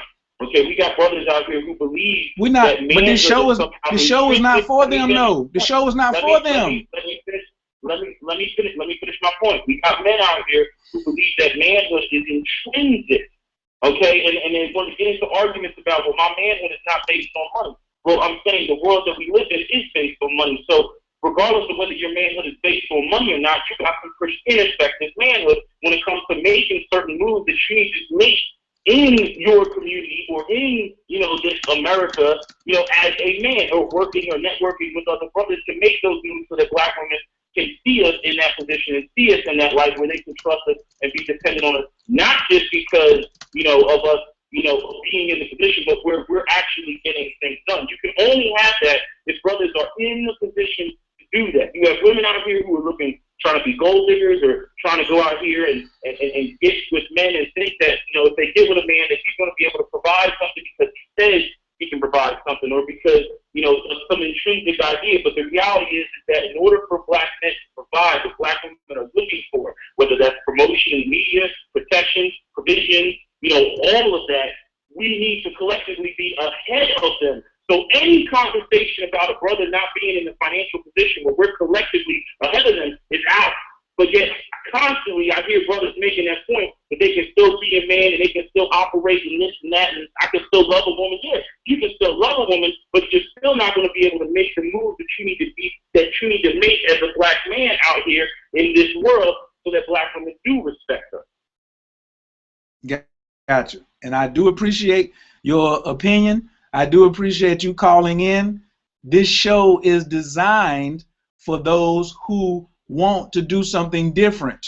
If men still want to think that everything is about money, then they can keep on thinking that everything is about money. But it's about value. If you know what the IMF is, that's the International Monetary Federation. They determine the value of money and the value of stock.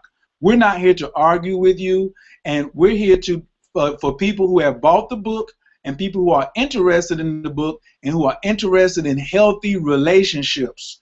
We're not here to talk about or even exonerate or defend or throw the men up under the bus who are saying everything that you said. You're absolutely right. There's a whole lot of dudes around. I call them dudes. Let me make it clear, from dudes to men. There's a lot of dudes out here who are saying exactly what you're saying. I don't agree with them, and they are unhealthy. They are unhealthy dudes. So I suggest that you go to manleads.com and get the book. And we appreciate you for calling in. And if you come in and check us out next week, we appreciate your contribution. I got to move on to the next caller. Caller from the 336-324. Your microphone is wide open. Can I get your name and where you're calling from, please? Hello, this is Joe, calling from Greensboro, North Carolina. Uh-oh. Oh, Shucky Ducky. Come on. Thank you, sir. Come on. Oh, man, this has been real good. I mean, I've been sitting back and listening. I've been taking notes. I don't know which one to go start at because, you know, it's been going from here to there. But I'm going to just speak my piece right quick because I know you need to move along. But I'm going to say what I need to say here. First of all the first thing I want to say is real. We're not talking about like young boys, like she was saying. The first thing is don't sign up for the job. And when I mean the job, I say being a man and really being with a black woman. You know what I mean? Don't sign up for the job if you can't handle it, because you should be able to calm this woman down from all her emotional stuff that she's going through. And the black woman also has lost hope in some of the black men too. We have failed them. So we can't like just blame it all on them. You know what I mean? It's got to be on the men too. Don't sign up for the job if you can't handle it, because it's not going to take a short amount of time for you, because you have to show and prove. Even though you may say, oh, I'm a man, you still going to have to show and prove that you're a man. You know what I mean? To be able to handle a woman. And I'm going to go, just keep going on down the line. Another thing is, you can buy your woman nice things and give her stuff. Don't think that. Like, and a woman shouldn't feel like a man shouldn't give her things either. But giving and paying to a woman's debt is two different things. If you want to come in and you can't even enjoy your woman if you come in and just pay her debt, because you don't even know how far her debts are. I've been in situations where I helped a woman out and paid some of her bills or done something, and she's happy right then, but down the line, if another bill come up, and another bill. So then don't get confused about you taking care of your woman, because it's okay for you to take care of your woman. Any real man is going to take care of their woman. What I mean by that is, let me spend my money, let me buy you flowers. Let me send you somewhere to get a massage or pampered. There's nothing wrong with you doing your woman that way. But it's a difference in paying bills. So, and another thing is, what matters who brings in the most? That's how the money goes out. Who's going to handle the money going out?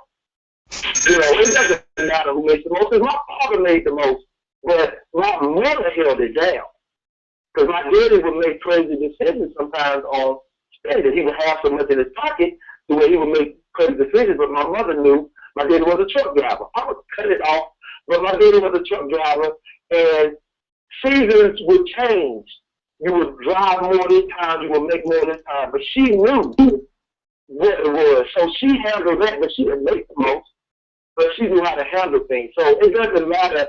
We ain't talking about no bums, we talk about real men. When I speak, we're not talking about no boys, no bums, no that. We're talking about real men in a relationship with a woman and make more money than him and do this and that. He still, I don't care. If he don't make the 50 and she makes 200 or a million, he should be man enough to bring her back down to his level, back down to reality, and sit down at the table and make some live decisions. And if she a real woman, ain't gonna be no problems. They're gonna talk about it, settle it, and this and this. Last thing about women getting angry is I looked on your website, I mean on your Facebook, and I seen why women get angry. Okay, this is one thing. Women, if y'all sit on it a little more often and stop giving up their pride possession, what are you supposed to wait until you get married? And so you wouldn't know about it. But if them days are gone. So just please sit down on it, like my grandma used to say, That girl over there, while she having problems in her relationship, all she got to do is sit on it for a little bit, and she ain't got to worry about him no more. He'll get himself together. Stop giving up your pride and your possessions so early, so quick, so good. So I'm telling you, because I know. Stop doing it, and someone or whoever, you'll give him a chance to see if he really wants you or not. I'm glad I ain't gonna keep on going with it, there, but No. Hold on. You know I gotta get him his right there. Hold on. It's awesome, baby. Ro, come on now. You heard what this brother, the last thing he said was sit on it, and you know at the beginning of the show that's what you said. You was like, these women just giving it up too fast. Respond to this brother. Well, women are afraid. They're afraid that men will pass them up if they don't have sex with them in a certain amount of time. So what? And let's keep in mind that men, especially in certain age ranges, are looking for the one. So they're not they may decide to have sex with another woman if the woman that they're interested in has not started having sex with them yet. But this, allowing a man to have sex with a woman when you are not in that part of your relationship yet comes with a lot of maturity. A lot of maturity. Nobody is saying that when you are in that part of your relationship that you should allow a man to have sex with another woman. Nobody's saying that. But men need sex. So you're either going to turn yourself into sexual only material unless you are already sexual and something else material, or you're going to need to let him have sex with someone else.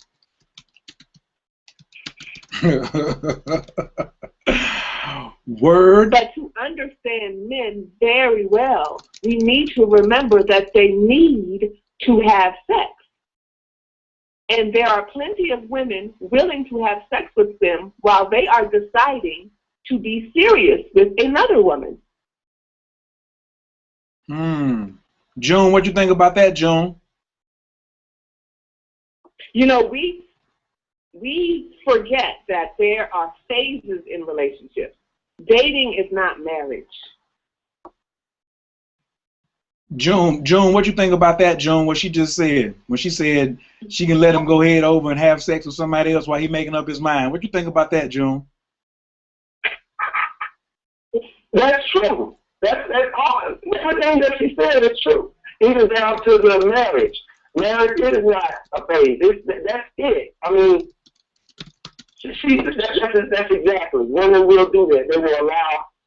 Okay, but this is the whole thing. Even if he did go out and do those type of things, a real man, when he's interested in a woman, if he does go out and do that, somewhere down the line, he still has to make that decision.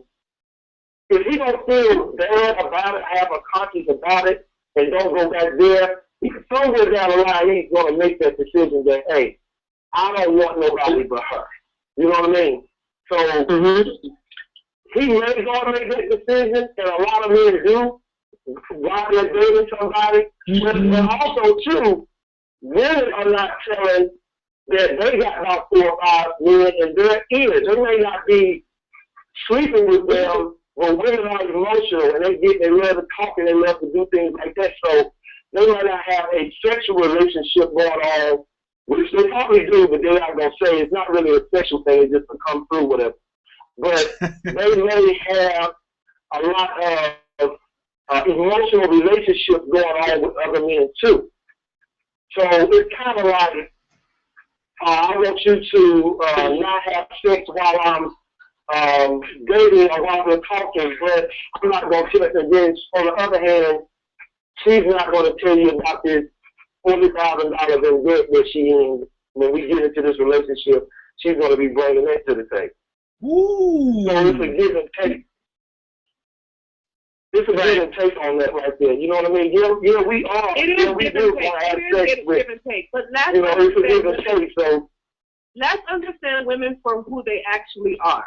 Okay, men cannot have their cake and eat it too. Women, very feminine women, generally are not very good with money. Period. Some women have a talent for money, some women don't. But women see money as opportunities to buy more stuff. And men see money often as accomplishment and opportunity to secure the future.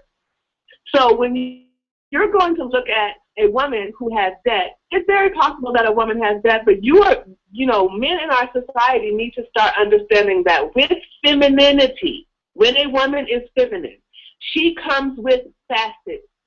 She comes with different aspects to her femininity, and you're asking that a woman be very skilled with finances and be feminine and beautiful and nurturing and loving at the same time.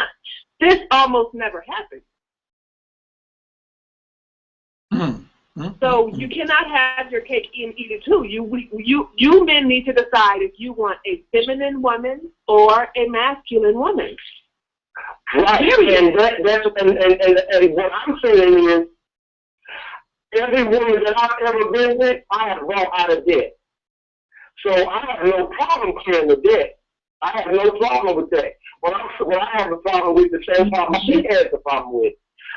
The problem that I don't tell her that I'm having sex with 2 or 3 other women while we're dating going on. But I want to know, but I want to know what's going on with you financially. She's withholding that, and I'm withholding this. But she wants me to come and tell her about mine, but she won't tell me, about hers. And my whole thing is, she's saying, I don't care. As long as you be truthful, as long as you're being truthful, it's all right. It's okay. Just tell me the truth. But then it's the same thing with me. I'm sorry, go ahead. If I was a man and I had the means to help a woman financially, sure, I would, I can see how a man would find the pleasure in helping a woman in that way. But there is no logical reason for a man to pay off the debt of a woman who he's only dating. If that is someone who you are married to and you have decided that you are going to build a future with this person, then you have to get your finances together and have a plan based on what's coming in and what's coming out. However, this does not need to happen during the dating phase. I mean, if you want to, sure, and that's nice. But I don't understand why this is such a concern. Right.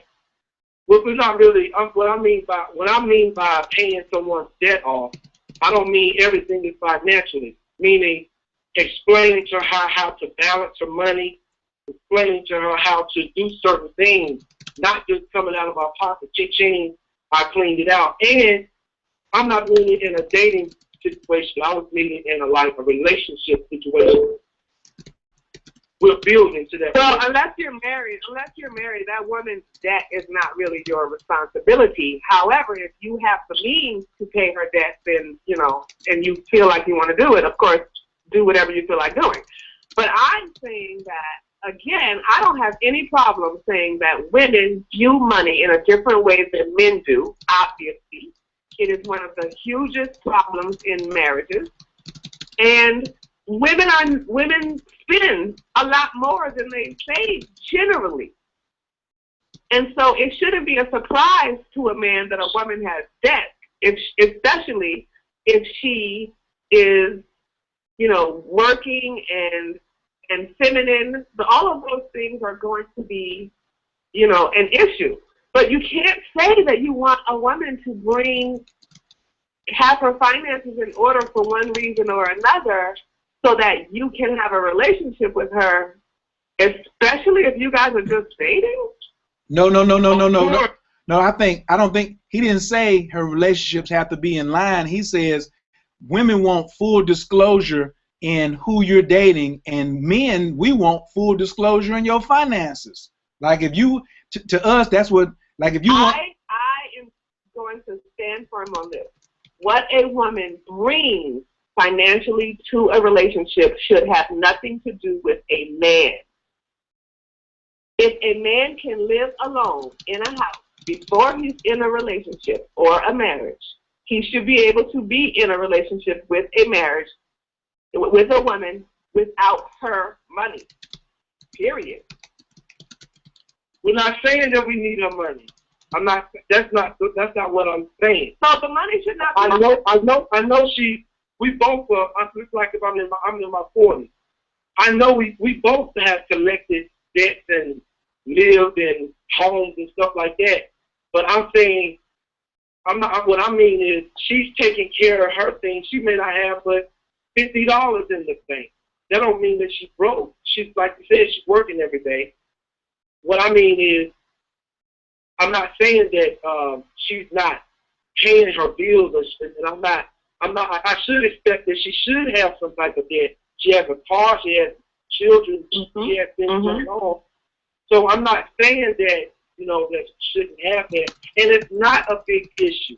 But once again, and I'm so glad that you called, because a lot of Black American men need to hear this. What a woman brings to the table or does not bring to the table has nothing to do with, should have nothing to do with the choice to be in a relationship with her, because if a man can live alone and pay all of his bills and make sure that his woman respects him, his hard work, and what he earns, there shouldn't be any problem or any worry or discussion about the woman's finances. She shouldn't be taking money. If she brings money, that's great. But she's 90 seconds. So why are we having a conversation about finances if women are not depleting a man's finances? I actually was just trying to make a point, but I'm just putting it out. Women want to have a certain standard with men, but men can't have a standard. Yeah, but it's time for men to tell women no. It's time for men to tell women no. You can't buy this. You can't have that. You don't. If you're not working, you definitely don't need a car. I mean, it's time for men to tell women no. Everybody, and that's what I'm saying. It's time for women to tell men no too. It's time for women to tell men no too. Yeah, if they would all stand up and go, no, more cookie, then things would have to be more diamond fault than anything like that. It would go up. Right. I need everybody to call in 347-205-9089. If you listen on the phone, you good. Stay right there. If you online, it's getting ready to cut off. So if you're in the chat room, you ain't gonna be able to hear. 347-205-9089. You listening live to Man Leads Radio. You got Ro on the line. You got Coach Kyrie on the line. That's my big brother June on just calling in tonight. I love you, big bro. Thank you for calling in, man, and support me, Lord. I'm gonna holler at you in a minute. Yeah. All right, y'all take it easy. All right, peace. And tell Corey to back up off them crab legs down there in Charlotte too. All right, later. All right, calling from the 917-963. Your microphone is wide open. Can I get your name and where you're calling from, please? Elisha, calling from Brooklyn. Good evening, Ro and Coach Kai here. What's up? What's up? This is awesome show. This is the first time I'm hearing of you or the book, and there's so much that was said tonight that I was just in agreement. I was clapping and just so much. But I'm calling with a slightly different question. My question is about my relationship with my son. Now, I consider myself. I am a very feminine woman. I have a lot of angry Black women girlfriends who have told me incessantly since youth, oh, we can't talk to you because, you think too much like a man, or, because my thing is a lot of the problems you have, you wouldn't if you just, were easy about a lot more. But I'm getting off track. My son, I'm a single mother, and like so many other single mothers, I made the mistake of overcompensating because his father wasn't around. And a hard worker, You know, I've been involved in the legal industry for a long time, so I've always been away from home 10, 12, 14 hours, making the money to support him, to support myself, to help my mother, to help my brother, you know, always giving. And I had to laugh when you said that a very feminine woman has problems with money management, so I felt so good about that.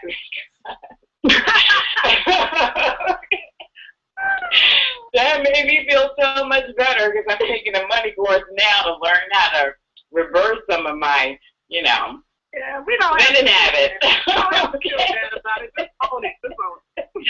Thank you so much for that. You know, I did. I just was loving that. But because I sort of coddled and overcompensated, he's 21 years old. And we've gotten to this point in our relationship where he's become a little disrespectful verbally, and he's lazy. You know, he has this entitlement mentality. And I'm not an angry woman. But when I come home, I become one. Almost on a daily basis. Because you didn't do what you said you were going to do. Because, you know, instead of looking for work or doing something productive, you were playing games or downloading music or running your mouth on the phone. You know, why do I got to keep telling you to take out the garbage? You know, and I know we have such a hard time communicating now. We've gotten to the point where I'm like, you got to go. But I'm not working where I'm going to go. I got squatters' rights. This is what it tells me. I've got squatters' rights, so I don't have to go anywhere. And I don't like this person. I don't like that side of me because he sets it off on a regular. So I'm so happy that you called. Okay, good. That means you got an answer for me. Yes. Okay, so the main thing is, if this son of yours had a father in the home, he would have picked him up with his teeth by now and threw him out to the window. Yes. So, you know, we and mothers, single mothers, a lot try to verbally teach boys how to live, about life, right? So we try to talk to them. We talk. We say this. We say that. But and boys learn and teach through actions. Okay. And women learn and teach through words. So, for instance, if you see a dog and the dog needs to tell the puppies to go to the left instead of to the right, you never see the dog just bark. They're not trying to use their voice. They're going to take the puppy, grab it, and put it to the direction that it's supposed to go in. Absolutely. Okay? So single mothers try to raise their sons in a way that they learn and they teach. And boys need hardship to grow up. They need accountability, responsibility, and hardship to grow up. And unlike girls, they become grateful for the hardship. They don't get like resentful like girls, like, you threw me out, I didn't have nowhere to go. Right. Boys grow up and become grateful for the hardship because they had to become a man. So there are several things that a single mom can do, and I hope that other single moms are listening. And what I have learned is that single moms can create situations where their sons have to be forced to lead. They have to be forced to be responsible for different things, and they have to be accountable. You don't need to say any more words. He's not listening to them. Nope. It makes him feel uncomfortable and disrespected. The more disrespected he feels, the less cooperation you will get because he feels unloved by feeling disrespected, because men equate respect to love. Okay. So the garbage and all of that stuff that he knows that he's going to be able to get away with, he's getting away with it every time you say, why didn't you take the garbage out? But dumping the garbage on him or having a man in the neighborhood dump the garbage on him would be way more effective than asking him why he didn't take the garbage out. I love this. Oh, and okay. I think this is the part I want to add, you know, just what is coming through, just adding on to what Rose says, my interpretation of that. It doesn't really need interpretation, but for a woman who might not be getting it, I'm sure that you got it, Elisha, but many women say, I got to be mama and daddy. And that's where you are dead wrong at. Do not do not sacrifice. Can I get an amen? I want to chime an amen. Not yet. No, you can't. You can't get it yet because you guilty of it for years and years. Because you just realizing, I'm gonna give you an amen, but let me finish first.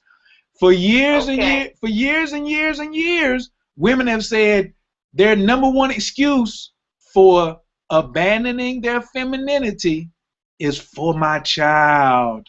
Oh my God, I gotta be the man and the woman, so I gotta be tough because his daddy ain't here. And let me make up every excuse I can so I can. Really what you're doing is doing more harm than good, because you won't let a man down the street come in and dump the garbage on his head. Like Rose said, you won't let, because the same woman who says, I got to be both man and woman, you say, well, when you going to date somebody? She turn around and say, well, I can't, let's let anybody come around my child. You need to let some man come out there and knock him upside his head. You see what I'm saying? Yeah. Like, and move out the way. Because this is. And boys learn how to be men from other men. Yes. Women cannot teach boys how to be men, but women can move out of the way and let men take masculine energy. You can move out of the way and let your son take masculine energy. He's used to you staying in the space that's designated for the man.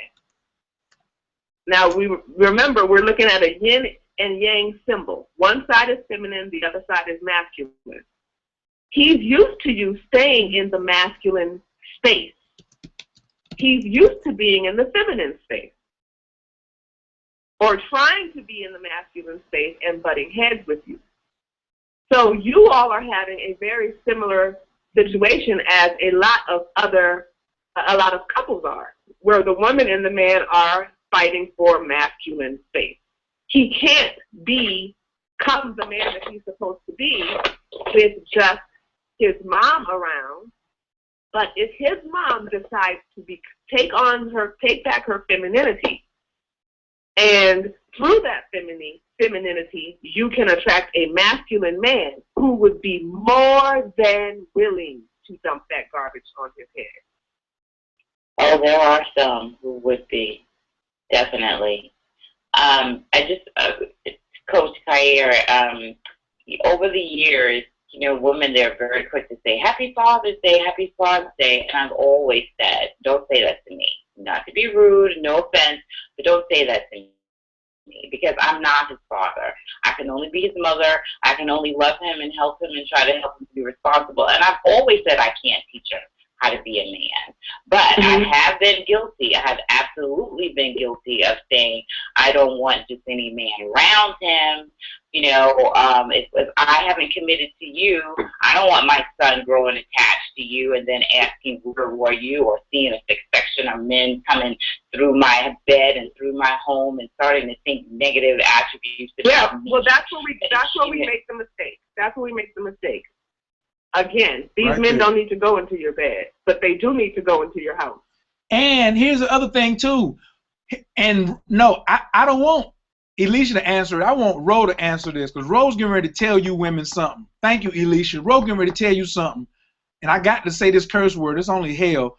But Ro, why in the hell do every time you tell a female that a man needs to come into her house, the first damn thing she think about is that he got to go to the damn bedroom? first? Why in the hell is that the first thing she lead with? That's not what the fuck I said. Excuse me. That's not what I said.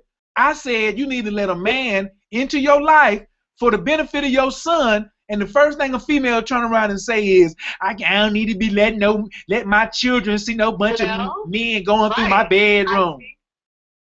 I said committed, if I wasn't committed, not committed. This goes right back to the fact that us as American women, and this is white American women and black American women, we do not understand the value of men in our lives to the extent of the actual importance. We think that we immediately equate men to sexual satisfaction and paying stuff. But, you know, there is something that I try to explain to women all day long about male voucher.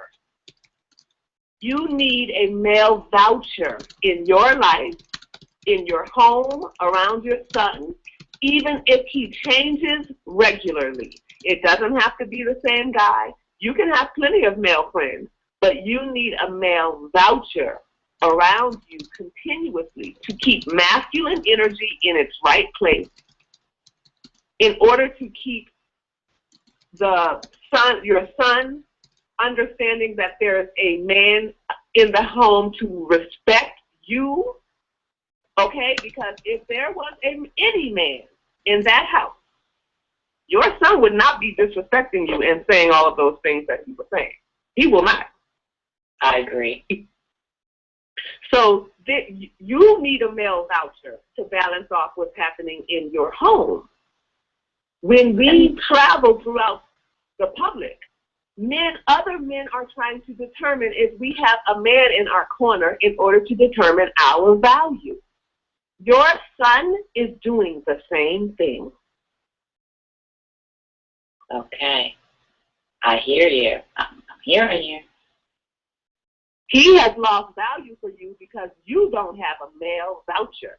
He needs one and you need one. Whoa. Wow. And the hits just keep on coming. It's awesome, baby. Hey, and Elisha, guess what, Elisha? Yeah. She ain't talking to just, she not just talking to just you. She talking to about 40 million other females in America right now. Oh, absolutely, absolutely. And we, as women in America, especially so many who are saying, you know, I'm the mother and the father, you know, they're discrediting themselves. They're hurting themselves in so many ways. And I'm guilty of it. I called in because I know the choices that I've made have created the situation that I'm experiencing. I don't fully blame him. I take responsibility and accountability for where I made my mistakes, and realizing that the biggest one was not allowing a male voucher, not having a male voucher. Yeah, but you know, we don't all know what this is, but I'm going to give you a very good tip. Okay. Cook dinner around dinner time. And invite dinner guests who are men. They only need to come over for dinner. That's awesome because I do that all the time anyway. It's usually a lot of couples or, you know, friends. But just men. Yes, I love that. Yes. Invite one, not couples. One man. Yes, that's easy for me to do. I'm already thinking running a little bit. Yeah, and guess what?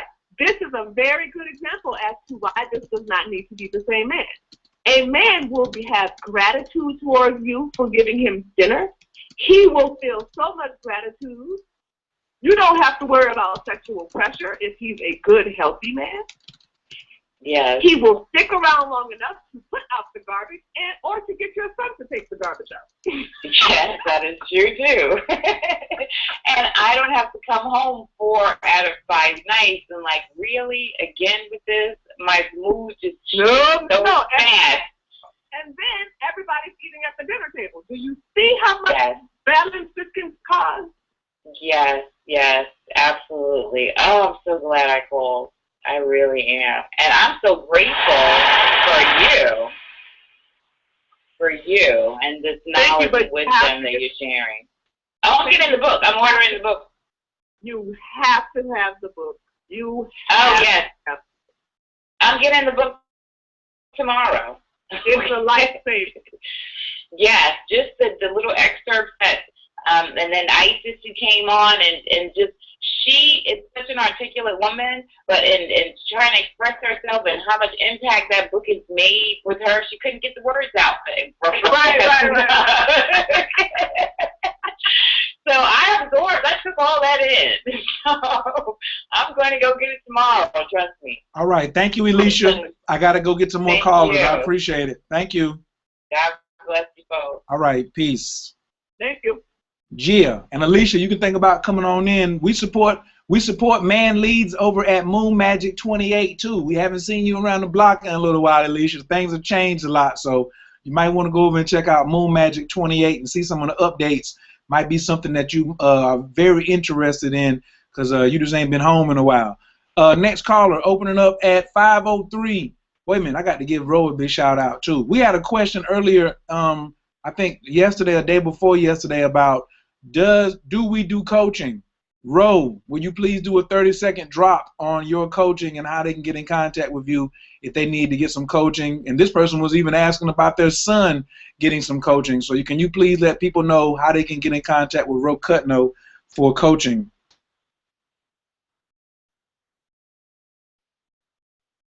Hello, Ro? Hello? Yep. Yes. Can you please do a 30-second commercial on how people can get in contact with you? Yes. My email address is very simple, and anyone can contact me at roki@me.com. That's it. That's it. That's what it is. If y'all want to get some coaching from Ro, you got the email address. That was really easy. Thank you very much, Ro. On with the next caller. Caller from the 503-349. Your microphone is wide open. Can I get your name and where you're calling from, please? This is Ray calling from Los Angeles. Ray from Los Angeles? How you doing? Doing good. Can you speak up just a little bit, Ray? Yeah, can you hear me now? That's good. Thank you. Okay, I think we were at a very great loss as far as, the male gap between the female gap. And I think genderism and also feminism has played a lot inside the world of the family. My main focus is that I've been working for the government for quite a few years. And I've seen a lot of positional roles as far as the female taking a role in the house and not giving the male the actual room to actually lead the way that they should lead and to, save the family life. And what we see as a problem these days is that, women feel that the men are supposed to take a subservient role into a relationship, and we don't allow each other to be the individuals that we should be in the family. And the kids will parlay that, and it will convey to the kids that they would respect that parent in the same way that the mother or the father respect each other, vice versa. So the thing is, I think we need to really create that environment and cultivate an environment for the kids to see that, the parent has that role and positional role that they're supposed to have inside the relationship. And I know it's a sad thing because I've had it in my own relationships in the past. I had a thing where the woman didn't know the answer to something, but she would like to have some type of say-so in the matter, and she will allow that person to take care of something that's a conflict that that woman or female couldn't take care of because of the fact that it was a difficult situation for them to deal with it. And they were willing to give up those roles, that are difficult to deal with, but they don't want to give up, any other pivotal roles they have in the relationship, which gives them control. Right. Well, I think that you are, you're saying a lot of the things that we say, regularly. But I urge men to be extremely selective when it comes to women that they get involved with. Correct. And men have been allowing with children This cannot continue to happen. This cannot continue to happen because women are worse choosers than men. And when women choose men, they're in masculine energy because going after someone is a form of hunting. Yes. So a lot of men end up succumbing to a woman who went after them, and that woman is masculine. You know, I have never gone after a man. Ever. So any man who ended up in a relationship with me had to pursue me. And that's how it should be. And I think there's a telltale sign in a relationship when a woman has been alone, particularly for 10 years, and you decide to try to unhinge that factor and get a relationship with that person. It is very difficult, and I have dealt with that myself. Yeah, but the problem is she's a masculine woman. Correct. Her mother was in the same role she was into. Right. Yeah. When men let women choose them, that woman who's choosing them is usually masculine. Or she's in masculine energy. So the whole thing is doomed from the beginning. And you're right. And a lot of men and women, I just love this because I want women to listen to this seriously. Right. Women constantly contact me and they say, I met a guy, I saw him out, I went up to him, we started talking, we went on a couple of dates, we had sex and he didn't call me back. Because you pursued him. Right. And him having to deal with you in his space, going after him like a dude, caused him to want to get sex as a consolation prize. I have a perfect example of it's a really good synopsis to use this movie as a reflection to how relationships are supposed to go. And I really love the fact that this movie parlayed this situation to the T. And you remember the movie Men of Honor, portraying Carver Shears? No, I'm sorry, I don't watch a lot of movies. Well, to go into the fact, in the movie, when it came to both of the male characters, the woman played a role into where they were actually balanced out as far as being supportive, understanding, and revitalizing in the relationship, and at that time, Cuba Gooding Jr. was pursuing a woman that was in the library, and she actually went after this man, and he actually went after this woman, and they actually cultivate a relationship in a way that I think relationships should go. And she actually was with him through the whole trial and error of his life dealing of his time in the Navy. And during that time, she supported him. She was there for him, and she even was there when most women in this era, this age, would not be with a man, throughout all those trials and errors, to the point of him losing his leg, losing his ability to walk, losing his career and all that. And she really stayed with him the whole way and was actually cultivating and supporting him in that role relationship, which I think is a very good example of how a relationship should be. And also, I want to speak on that because a lot of women don't have it in them to stick it out with men through thick and thin anymore. And what I say often that when a woman finds her very strong feminine energy and she is in the habit of nurturing a man and loving him from and through her feminine energy, this becomes a joy that constantly feeds her. When she's in this habit, she will stick it out with a man because it feels so good and so right. But when she's in masculine energy, the one thing on her mind, if a man loses his leg, is, oh my goodness, now I got to take care of this man with one leg. And that's not normal.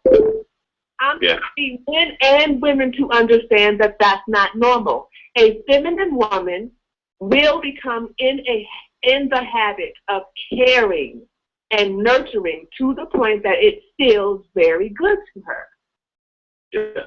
And she will be able to accept that nurturing when it comes in all types of different scenarios and pictures and situations. At one time, can you hear? I'm sorry, yeah. Well, I see there, right. So at one time, particular time, for many years, I was in the military.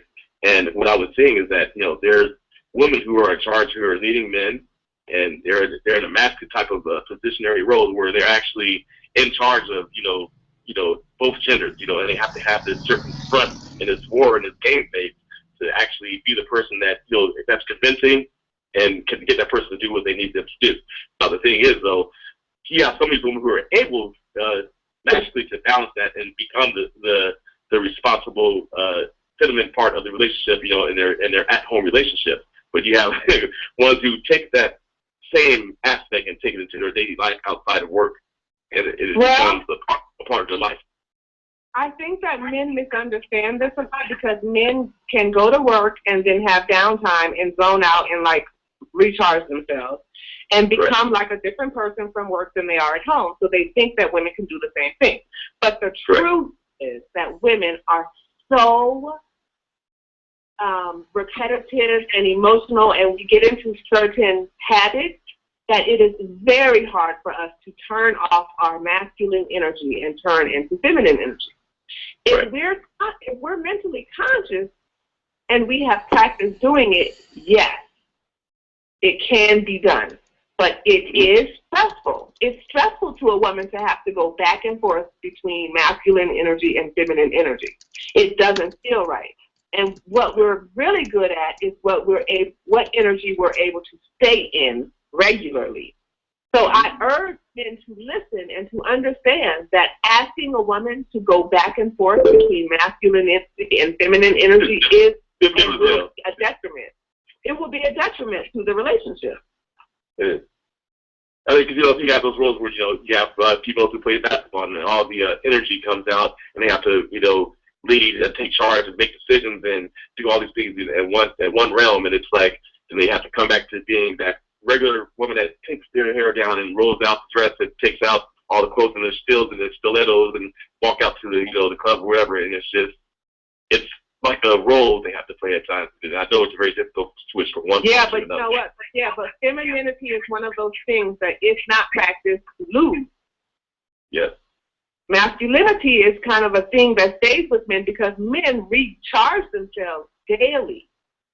Every man that I know who is masculine that I have ever come into contact with has a daily recharge where they will zone out either in the car on the way home, in the car on the way to work, at home. They'll zone out. They will zone out at least one time every day where there's no talking or at least some type of peace in some way.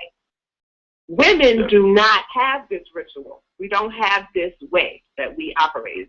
And it's very hard for us to find a way to keep our femininity to put it back on track. But men can do that.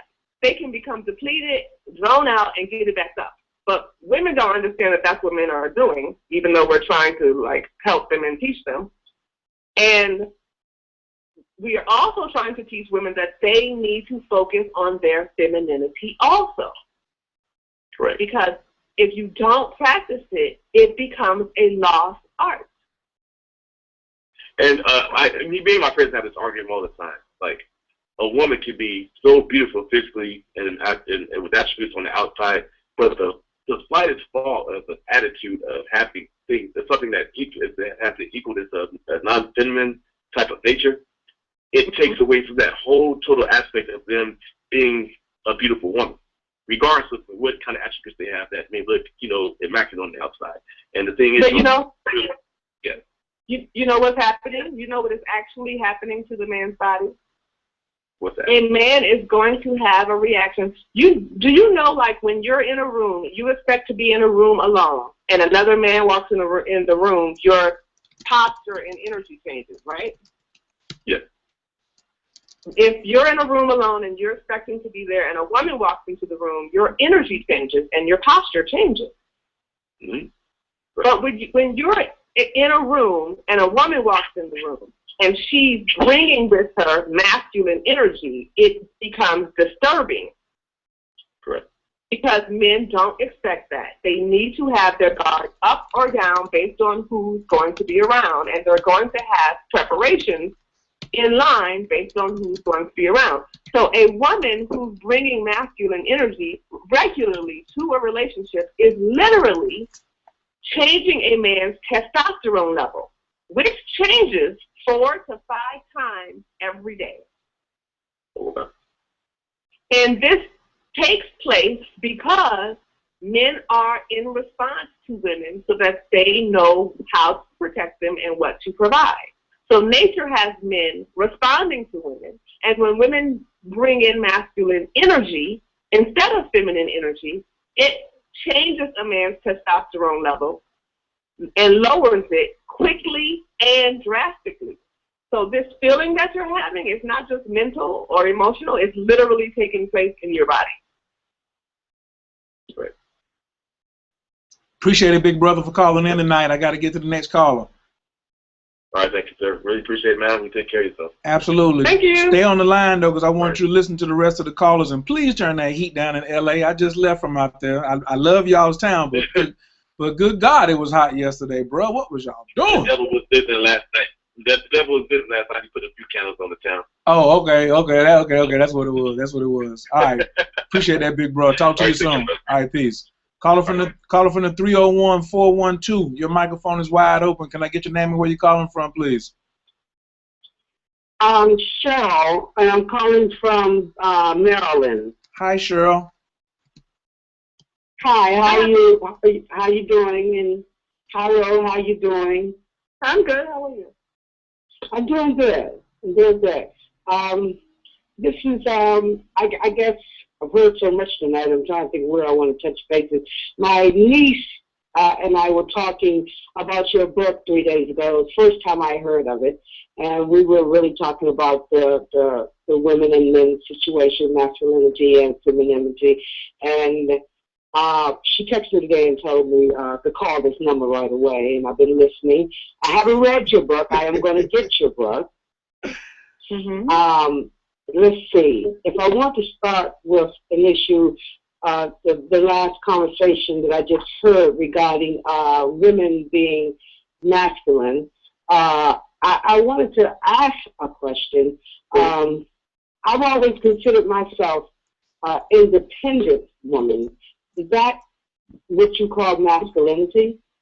A masculine? Yes. Okay. So I sort of figured that. I wasn't sure with regards to what you write about. My other question would be, if that is true, if I've been that way all my life, and now I'm trying to change, as I heard you say, it's hard to do, but because I'm finding my relationships with men are not working it out all these years the way I'd like to work out, and I'm tending to find out it is probably because I am independent, and so therefore I'm trying to be more feminine, and I see it does work. In some of the towns that I've tried it, but my thing is this, why in the first place did I become independent? Now, I always said, my mother taught me that.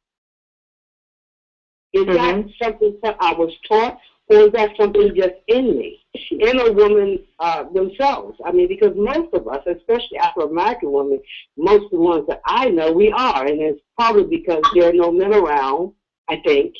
But I'm going to let you answer that because I know I'm talking and I'm answering the question at the same time. So, Okay, let me be clear. This whole issue of femininity, of masculine women, this is an American problem. And a lot of people misunderstand that what I am referring to and believe that I'm referring to Black American women. I am not.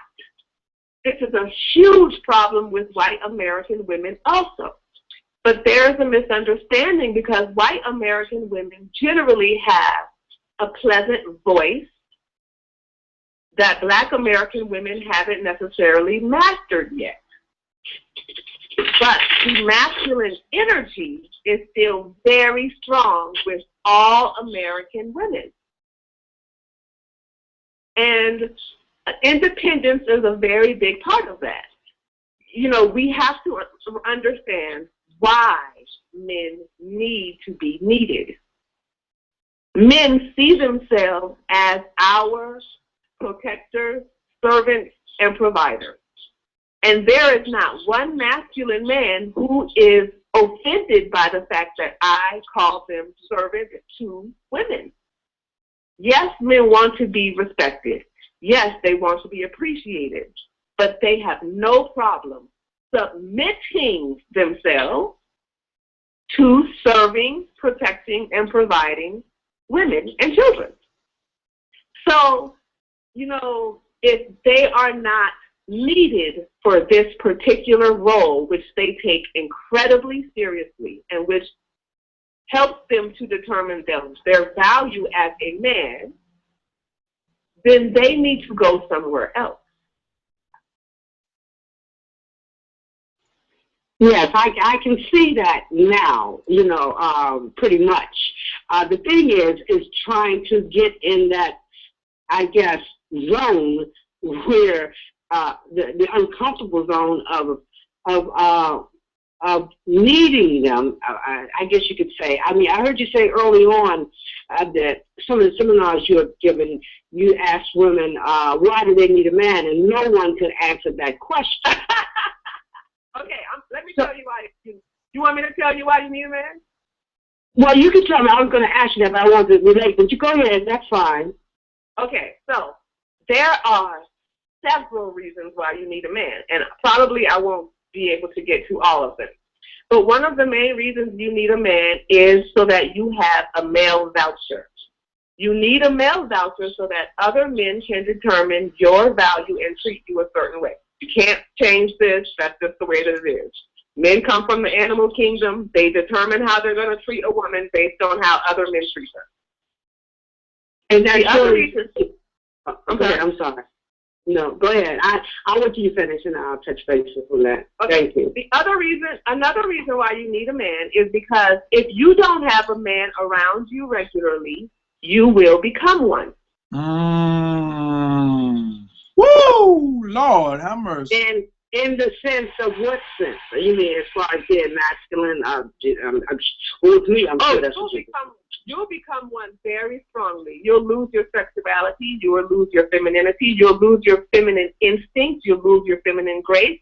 You will lose your feminine power. You'll be confused about your femininity. Your femininity will be diminished. Your masculinity will be heightened, and all men will be running away from you. Right, and I co-sign that, and that is the fact, Jacked. That is the fact. We will run. We run to softness. We run away from hardness. We run to softness, and we run away from hardness. This is not just her trying to sell you some books. I had to stop what I was doing to co-sign on that right there. That's the facts. That's the facts. Those are several very important reasons why we need men. You know, society needs men for protection. We love to say, oh, you know, it's modern times. We don't need men for protection. But if there is a weather catastrophe, it has nothing to do with what year it is. We still need men to lead and take the masculine role so that we don't have to take the masculine role and come out of our nature as women to do things that are not going to be as effective as if a man can do in the sense of protection. Men have a great ability to protect. Their instincts are heightened, and they're very good naturally with emergency situations and protection and, you know, making sure that everyone is good on a daily basis, making sure that people have eaten on a daily basis. When women step out of the way and realize just how sensitive men's instincts are when it comes to these particular things, those men around them will improve in their leadership skills. So a lot of times we see men around who are not taking the leadership position, or maybe not like paying child support or something like that, right? If we're talking about a good man, we need to look at ourselves and how much of what he's supposed to be doing do we voluntarily do? Or do we step up and do? Right. I like, I'm sorry? I was going to say even the little things. Like it starts with taking out the garbage or, locking the doors at night. Women need to understand that if they continuously lock the doors at night and there's a man in the house, or they continuously take out the garbage and there's a man in the house, or cut the lawn, that they're ruining their man's masculine instinct. Hold on. I got to jump in there right away. I want to jump in there right away. This just happened. I hate it when I go into a woman's house. I open the door for her. She walks in, and I close the door. And then she stops in front of me and turns around and says, "Can you lock that door?" My facial expression is like, what the fuck for? Excuse me for cursing, but why am I locked? Why did you tell me to lock the door? And then you have the nerve to say, "Oh, well, I be here by myself a lot." I'm standing right here in front of you. What you talking about? I'm standing right. You ain't by yourself right now, and I'm a killer. I'm a killer. And look, I got two female roommates who I do not have sex with at all. We don't lock no doors around here. They probably they probably sleep right now, and the doors is unlocked. I'm doing this show, and the doors is unlocked. And guess what? If I get up and want to go outside to do something right now, and them doors is locked, they know they're gonna hear it in the morning. But it ain't never happened. And so it is possible. It is possible. And this is the other part I want to say to you, sister, and 40 million other women. Quit quoting the past in trying to figure out how you're gonna have a new future. Only talk about what you want. Write that down. Only talk about what you want. Like, get the answer. Well, hold on. I'm not sure, but hold on. Would it be true? I mean, I understand about not quoting the past because that's understandable and to move forward. But shouldn't you realize what? No. The past. No. Not when you're in the presence of an expert. Don't waste time asking questions when somebody's giving you an assignment. So let's say if it's just you and your daughter and there's no man in the house, and then it's your daughter's turn to wash the dishes. And then your daughter says, "Why do I have to wash the dishes?" She need to be following instructions. If we're giving you instructions to follow, don't start quoting the past. Follow the instructions first. Don't sit there and try to analyze it in your head and say, "Well, in the past I did this and did that." Because I'm going to ask you one thing. Have you tried what I just suggested one time? No. Well, don't tell me what you've done 1,000 times. The reason you're here is because you've done something 1,000 times and it did not get you the results you wanted. It did not. That's why you're on the phone right now, because everybody who listens to us are not getting the results they wanted. People who are getting the results they want don't have to listen to us. So if you're not getting the results that you want, we already know what you have. Just do what's suggested. Rose says, "Do you got the book? You have to get the book. Do you got the book? You should have to get the book." So we done 10 callers tonight. So by the time she got to you, your answer should be either, "Oh, I already ordered the book because I heard you tell so-and-so to get the book. I heard that a woman came down from Philadelphia to Atlanta to get 12 copies." Well, then why are you asking or telling us about the past? If other people, if you want success, you have to repeat successful behavior. Don't tell me about the past. Because the more you talk about it, you're giving it energy. You don't have to understand it. Understand the new way. Don't understand the old way. Understand the new way. And that's a new paradigm that I'm talking about too. That means that your old reality must be disturbed. You must get used to the new successful ways that we're giving you tonight. You got used to the old ways. You said you grew up that way, you raised your kids that way, and you live most of your life that way. I didn't say that. Oh, well, did you? Was the independence thing? Yeah, you did say that your mother taught you. You must have me mixed up with somebody, because when I first called, I said I was getting the book right away. My niece just told me about it yesterday. I know, but didn't you say that your mother... You're referring to the independence. Wait a minute. I'm sorry. Which one am I listening to? The independence thing. We're talking about when you called in and said, I've been independent most of my life. You did say that, didn't you?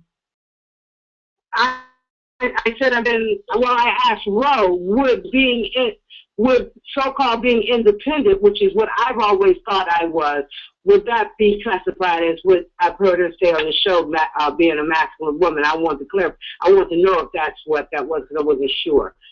Yeah, I did say that in that way, yes, and she did. Well, you know what I want to add to that. Men find women who behave in independent ways and who say that they are independent and strong and all that stuff to be extremely unattractive. Did I say that already? Yeah, you did, and I appreciate that. I'm understanding that, because you did give me that information. Okay. I'm not sure where. I'm just hoping that that the reasons that you called have been clarified.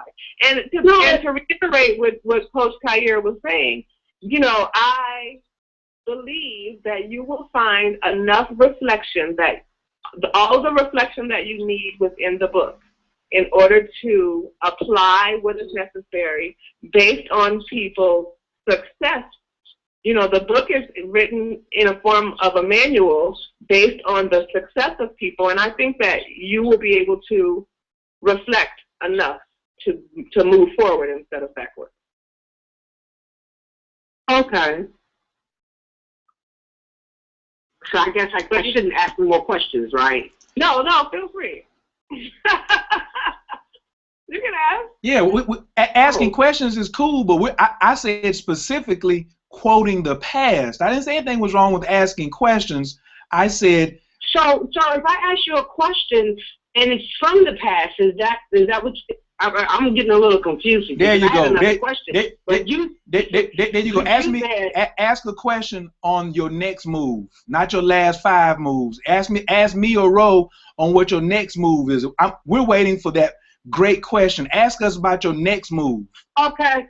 So based on something Ro said earlier about we need to have many, or I don't know how many, but many men, around, because when you do that, men tend to, I guess, want to pursue you more so than they would if you did not. No, that's not what I said. I'm just saying, did I get that right? I thought you... No, I'm not talking about men pursuing you. I'm saying that, and I didn't say you need to have many men around. I'm saying that you need to have at least one, even if that man may have to change. Women don't be listening. Dinner, but it's abnormal, and the household is imbalanced if there's not a man coming in with masculine energy. That's right. Masculine women don't be listening. That was your answer to why one of the answers you gave to why we need a man. You said. It's one reason See, why she can't hear. If you still, don't have masculine she's not listening energy in your home, somebody has to take it. She's not listening. Someone's going to end up taking it on a masculine role. And you don't want it to be you, because you lose all of your femininity. And men will run away from you because you don't have any femininity left. You don't have enough femininity left. Okay. So if you're in a relationship or not in a relationship, this is extremely unattractive to masculine men when women are in masculine energy. Right. Well, it's my intention to move forward. I'm sorry. What's the other gentleman's name? I'm sorry. The gentleman that was on the phone. Who, earlier? Yeah, just now. One of the callers? No, my name is Khayr. Khayr? Yes, ma'am. Okay. As Khayr was saying, moving forward, in my situation with men, and being a masculine woman, but trying to move forward and become more feminine and being a feminine woman. I don't pursue men. They usually pursue me, but in relationships, and I usually spend quite some time with them, but in a masculine way. But it's always it's not a good relationship. So let me ask you this. Watch this. Watch this. Let me about the. Hold on. Let me just cut to the chase. Tell me in 20 seconds what your ideal situation is. Go. My ideal. What's your ideal situation in 20 seconds? Go. My ideal situation would be to meet a man, a masculine man, that is loving, caring, provide, and interested in marriage. My kids are grown. I won't be having any more children. I would say, hello? I'm sorry. Yeah. And to couple that off with, ideal would be no arguments. Along with well, you know everything what? else. You know what you're describing? You are describing something that's very basic. Yeah. And what if I were to tell you that it sounds to me like you do not have a picture in your mind as how great a relationship could be. This is a problem because you cannot create something or identify or accept something unless you know what it looks like. Well, I never really had it because all my life I've wanted it. I can picture it, but it's never there. It's just the opposite of everything I said to you. Well, you know that there's more. There's more. There's a lot more. You know, in the best possible relationships that I have seen across this earth, men are coming home to women who adore them. When you describe what you want in an ideal relationship, you need to express you want adoration, that you want to be adored. You know, you need to make sure that you describe in details all of the things that can take place. Adoration, respect, lots of communication. Don't you want that? Yeah, I could have went on, but he said 20 seconds, you know. Okay. I mean, I just gave you the basic because, you know, the basics should clarify. I think it should, you know. But, yeah, of course, I would like to have respect. You know, you want communication, and you want him to be devoted to you, and you want him to brag to his friends about how awesome of a woman he has finally found. Right. So he asked. So Ashir asked. He asked what would be my ideal situation, and you could go on and on, which I'm agreeing to everything that you're saying, and I could go on too, but I didn't want to go on any further with the ideal situation. If that is the ideal situation, and it is, then what's next? I mean, he asked the question. Was it just a question, or was he gonna, you know, come back with Oh, that's it. I don't know. The rest of that is focus on that. Write it down. Your niece probably will tell you that I tell her all the time. What you write on paper makes paper. See, a loving relationship that you are adored in, and there's no arguing, is valuable. It's more valuable than money. So I want you to write it down. And as Rose said, I want you to be clear where you can just spit it out. And in the future, when I ask you again, because I know how to get your phone number, I want you to give me the high end. I don't want you to give me the basics no more. Like Rose said, Rose wants me and Rose want to hear the high end. And I want next time, because what Rose was really telling you, that energetically, you can't even tell me what color his eyes are. I want so much detail. I want to know how tall he is. I want to know what he looks like, and I want to know what his favorite football team is, and I want to know, you know, even the best way that he holds your hand. Do you like him holding your right hand or your left hand even more? So I ask you because that's a drill for you, and no matter how old or young we are, We need drills. So you have to be able to start writing down what it looks like, and I want you to forget and work on forgetting and not paying any attention to how you were raised up. I want you to put all of your attention on what Aunt Cheryl wants.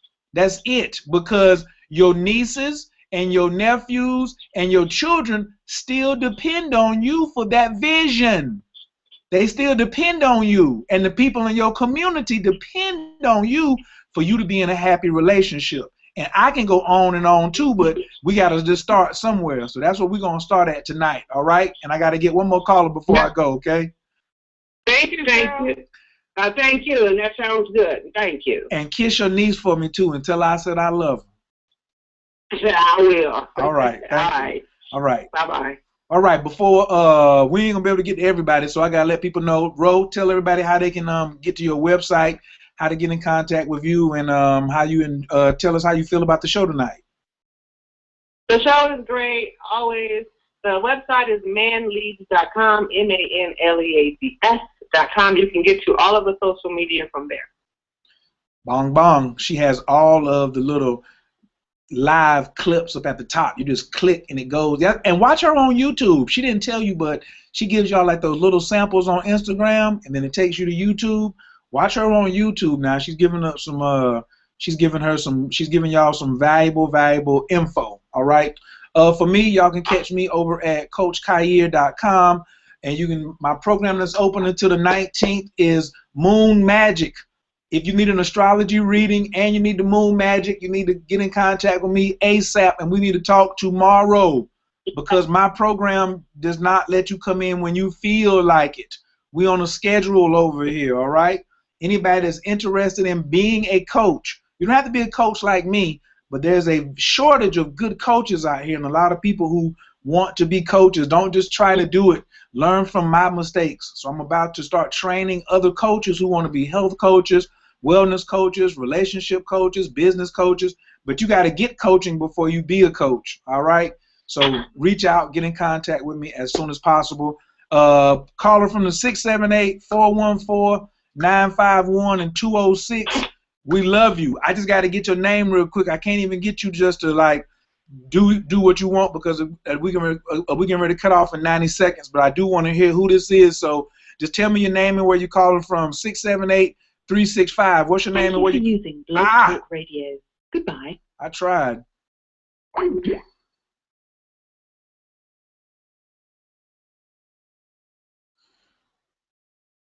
That was a woo banger right there. Oh, I'm still on the air over here on YouTube. That was a woo banger. I tried to get in contact with him. I sincerely enjoyed the show. You see, we pushed it all the way to the end. Yeah, this is a banger. I appreciate everybody who like stayed on till the end, who's still listening live. You got Coach K right here, baby. Moon Magic 28. Let me see. Do I need to take y'all for a ride? I need to put my commercial over here on the end, right? I was just looking up some other information for some people, but real quick, because take the Man Leads book and add it on to the Moon Magic. Moon Magic is open. Next cycle starts September the 16th. I need to change that, right? Because we just started, but it closes on the 19th. Please watch this video. I got to change both videos. I had 2 videos down here, but this is how Moon Magic works. This is the description. Super easy Moon Magic 28 manifestation program. More abundance, more love, and more wisdom. These three things and qualities that have been sought after for eons take time to develop. That's why Coach Khair has changed the format to a 6-month subscription-based program versus a month-to-month. I have noticed that consistency is the key. That's why there's been an upgrade to the program. This is my group coaching program where you work directly with Coach Khair via email and videos to learn how to manifest more abundance, more love, and more wisdom in your life.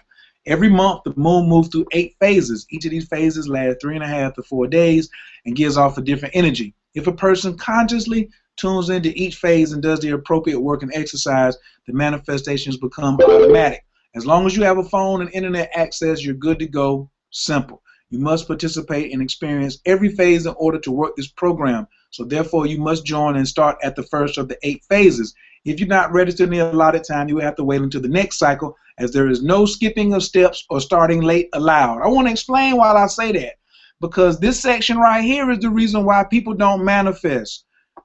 People always want to skip steps. People always want to skip steps or start late on something and wonder why it didn't manifest. You can't do that with this program. You have to start on time. Just hit the link below to subscribe, and you'll be receiving your welcome email with full instructions on what to do next. If you do have any questions, just fill out the form below, send me a message or concern, I'll get back to you ASAP. Thanks for your interest and participation in Moon Magic. Look forward to celebrating your success. If you have any questions, put it over here. If you want to join, this is a subscription button. This is a 6-month program. It's $50 per month, automatically be deducted from your payment method. Head out. It's normally $100, but you can get it for $75 for a month to see. But you have to sign up for the subscription and get it for $50 a month. If you just want to come in and get the a la carte, it's $75. If you want to get the Moon Magic and Full Astrology consultation, it's $175. And if you just want a consultation, it's $150. So look, why are you just getting the consultation when you could get the consultation and the program? But if you join the program, it gets even cheaper. So more affordable. Nothing is cheap. I don't even want to say that. So matter of fact, I'm going to play the video for you, and then because you're already here. How about that? Peace. This is Coach K, and today I'm talking about Moon Magic. A lot of people ask me, what is Moon Magic and who is it for? Which one do I answer first? I guess I'll go with what is it. On the planet Earth, you've heard Native Americans tell stories many moons ago. You know that in every farmer's almanac, there's a list of the different moon cycles, and all the food that you consume and go in your mouth is grown by the rhythms of the moon. When you go fishing or you go to the beach to swim, the high and the low tide is governed by the energy of the moon. A woman's cycle is governed by the moon. The moon rules Cancer in astrology, and it deals with magic, and it deals with emotions and feelings and nurturing and all of that. And when you got your mama on your side, that's really because the moon is your mama. When you got the moon on your side, that's when your magic is really working. All right? Now, Moon Magic is about capitalizing on the 8 phases of the moon every 28 days. So there's more than just a full moon and a new moon, because now you got 6 others that go with these 2 to make 8. So if you're only using the new moon or you're only using the full moon, because we know most of the time people do banishing rituals around the new moon.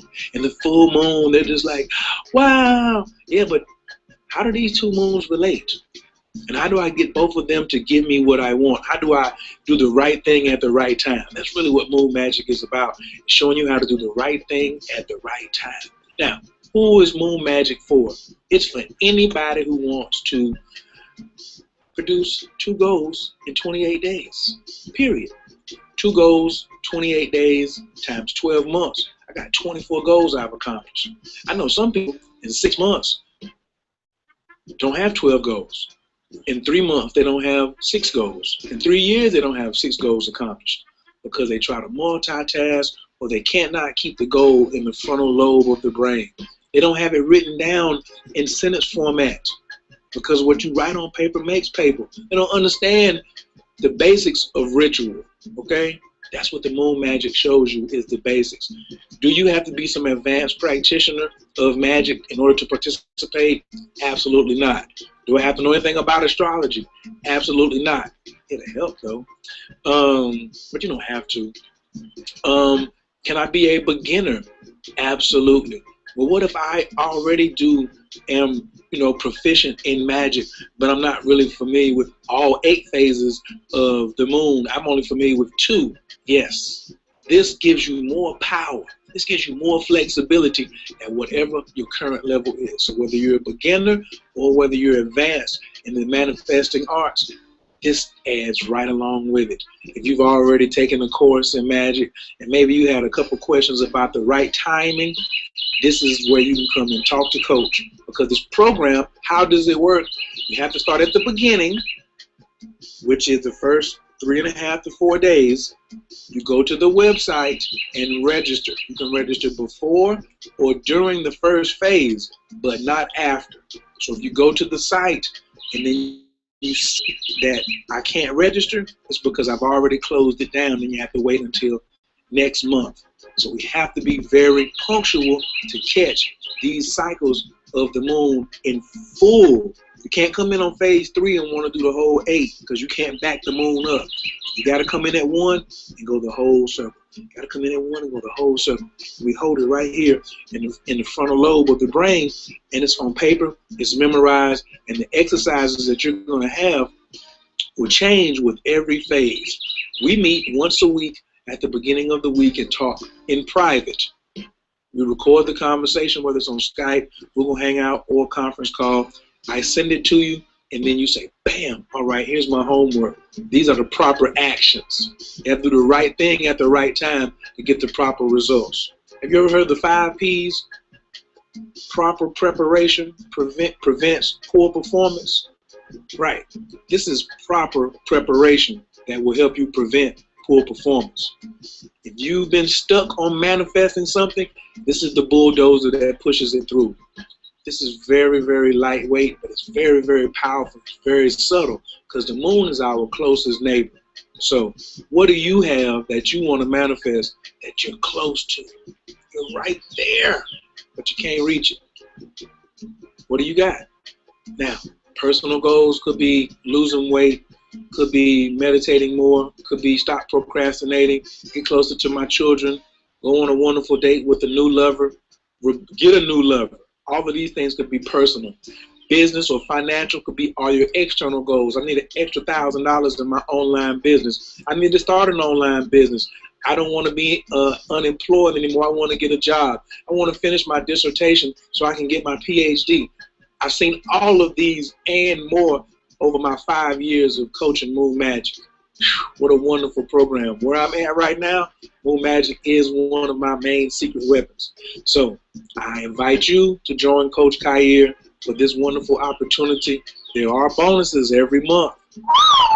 But since this video is just like for the entire program, I can't even talk about this month, because by the time you watch this, if you're new, this may be another month later on, and I don't want to say, oh, this month we did this, and then it's past that. So every month it's like theme-based, because I do study astrology, and there's a lot of things going on. I like to have people so they can use me and the tools in my toolbox to manifest and get what they need to get ASAP. Stop hesitating with it. Stop being frustrated. Use the forces of nature, very natural, nothing scary about it. We don't work with any dark forces. It's all love and it's all of God. And you're welcome to come in, ask as many questions as you like. Get in contact with me if you need, if you got like kind of unsure, you want to know how it works, but it's really plain and simple. Go to the site, CoachKhayr.com. Go to services, scroll down, hit Moon Magic, register. There it is. If you got any comments or questions, just leave them there. I get back to you within less than 24 hours. All right? Well, hey, I'm glad that you took the time to check me out today, and we're going to have fun. I'm looking forward to us working together, and I'll talk to you soon. I'll see you on the inside. Peace.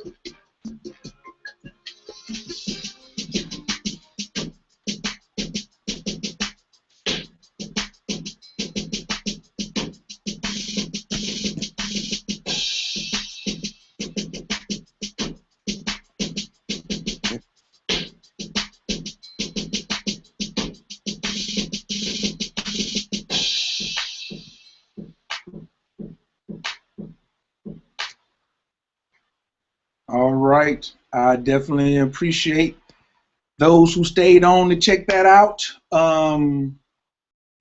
That's basically the deal. You know, Moon Magic is in full effect. I'm going to go change some things on the site. Like right now, as soon as I get off the screen, so you can, by the time you get on there, you be like, oh, he's already changed this, blah, blah, blah, blah, blah. If you got questions and you got to talk to me, you saw the form, fill it out, leave your phone number. I'll get right back to you. The beginning of the year is coming, September the 22nd. If you like tonight's show, dealing with anger management for females, and you want to change that, and you feel that you need some coaching, and you think that my style suits you, then this would be something that I suggest. Right. I do have different levels. If you need something more intense, you need more attention than just emails and videos, I do have a program for that too. That's just a little further up the ladder, but it's a little more inclusive and more personal as well. I advise everybody to start out with the Moon Magic. If you're interested in that coaching package, but you have to do the Moon Magic if you want to be one of my coaches, because I'm going to be teaching you a lot of different styles and how to run a coaching business, how to run a successful coaching business, all right? And, Tai Chi classes. If you are in Atlanta, Georgia, Tai Chi classes will be starting this Saturday and Sunday, okay? Yes, coming out the box. Oh, man. $50 a month for children, $70 a month for adults, period. It's going to be off the chain. It's going to be 90 minutes. It's going to be Saturday and Sunday mornings from 10 to 11:30.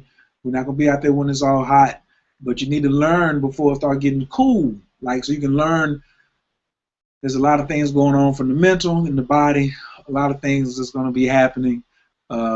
Just looking forward to all of you all who are interested. I don't care if it's just 3 of you, or I know I got 2 people coming anyway. Shouts out to Jason and his son. They're going to be showing up this weekend.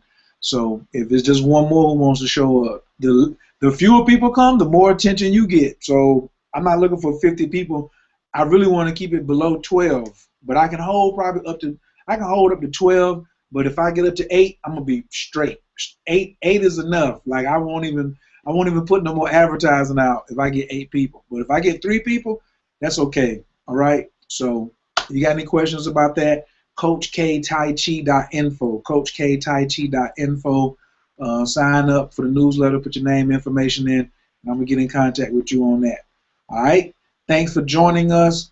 I will see you all. I got another show I think I'm going to start doing on Wednesdays. I got an astrology show. A lot of good things are coming up for this new year, so stay tuned. Please subscribe to the channel, and it'll send you an alert when I got new stuff that's coming out. All right? Talk to you soon. Peace.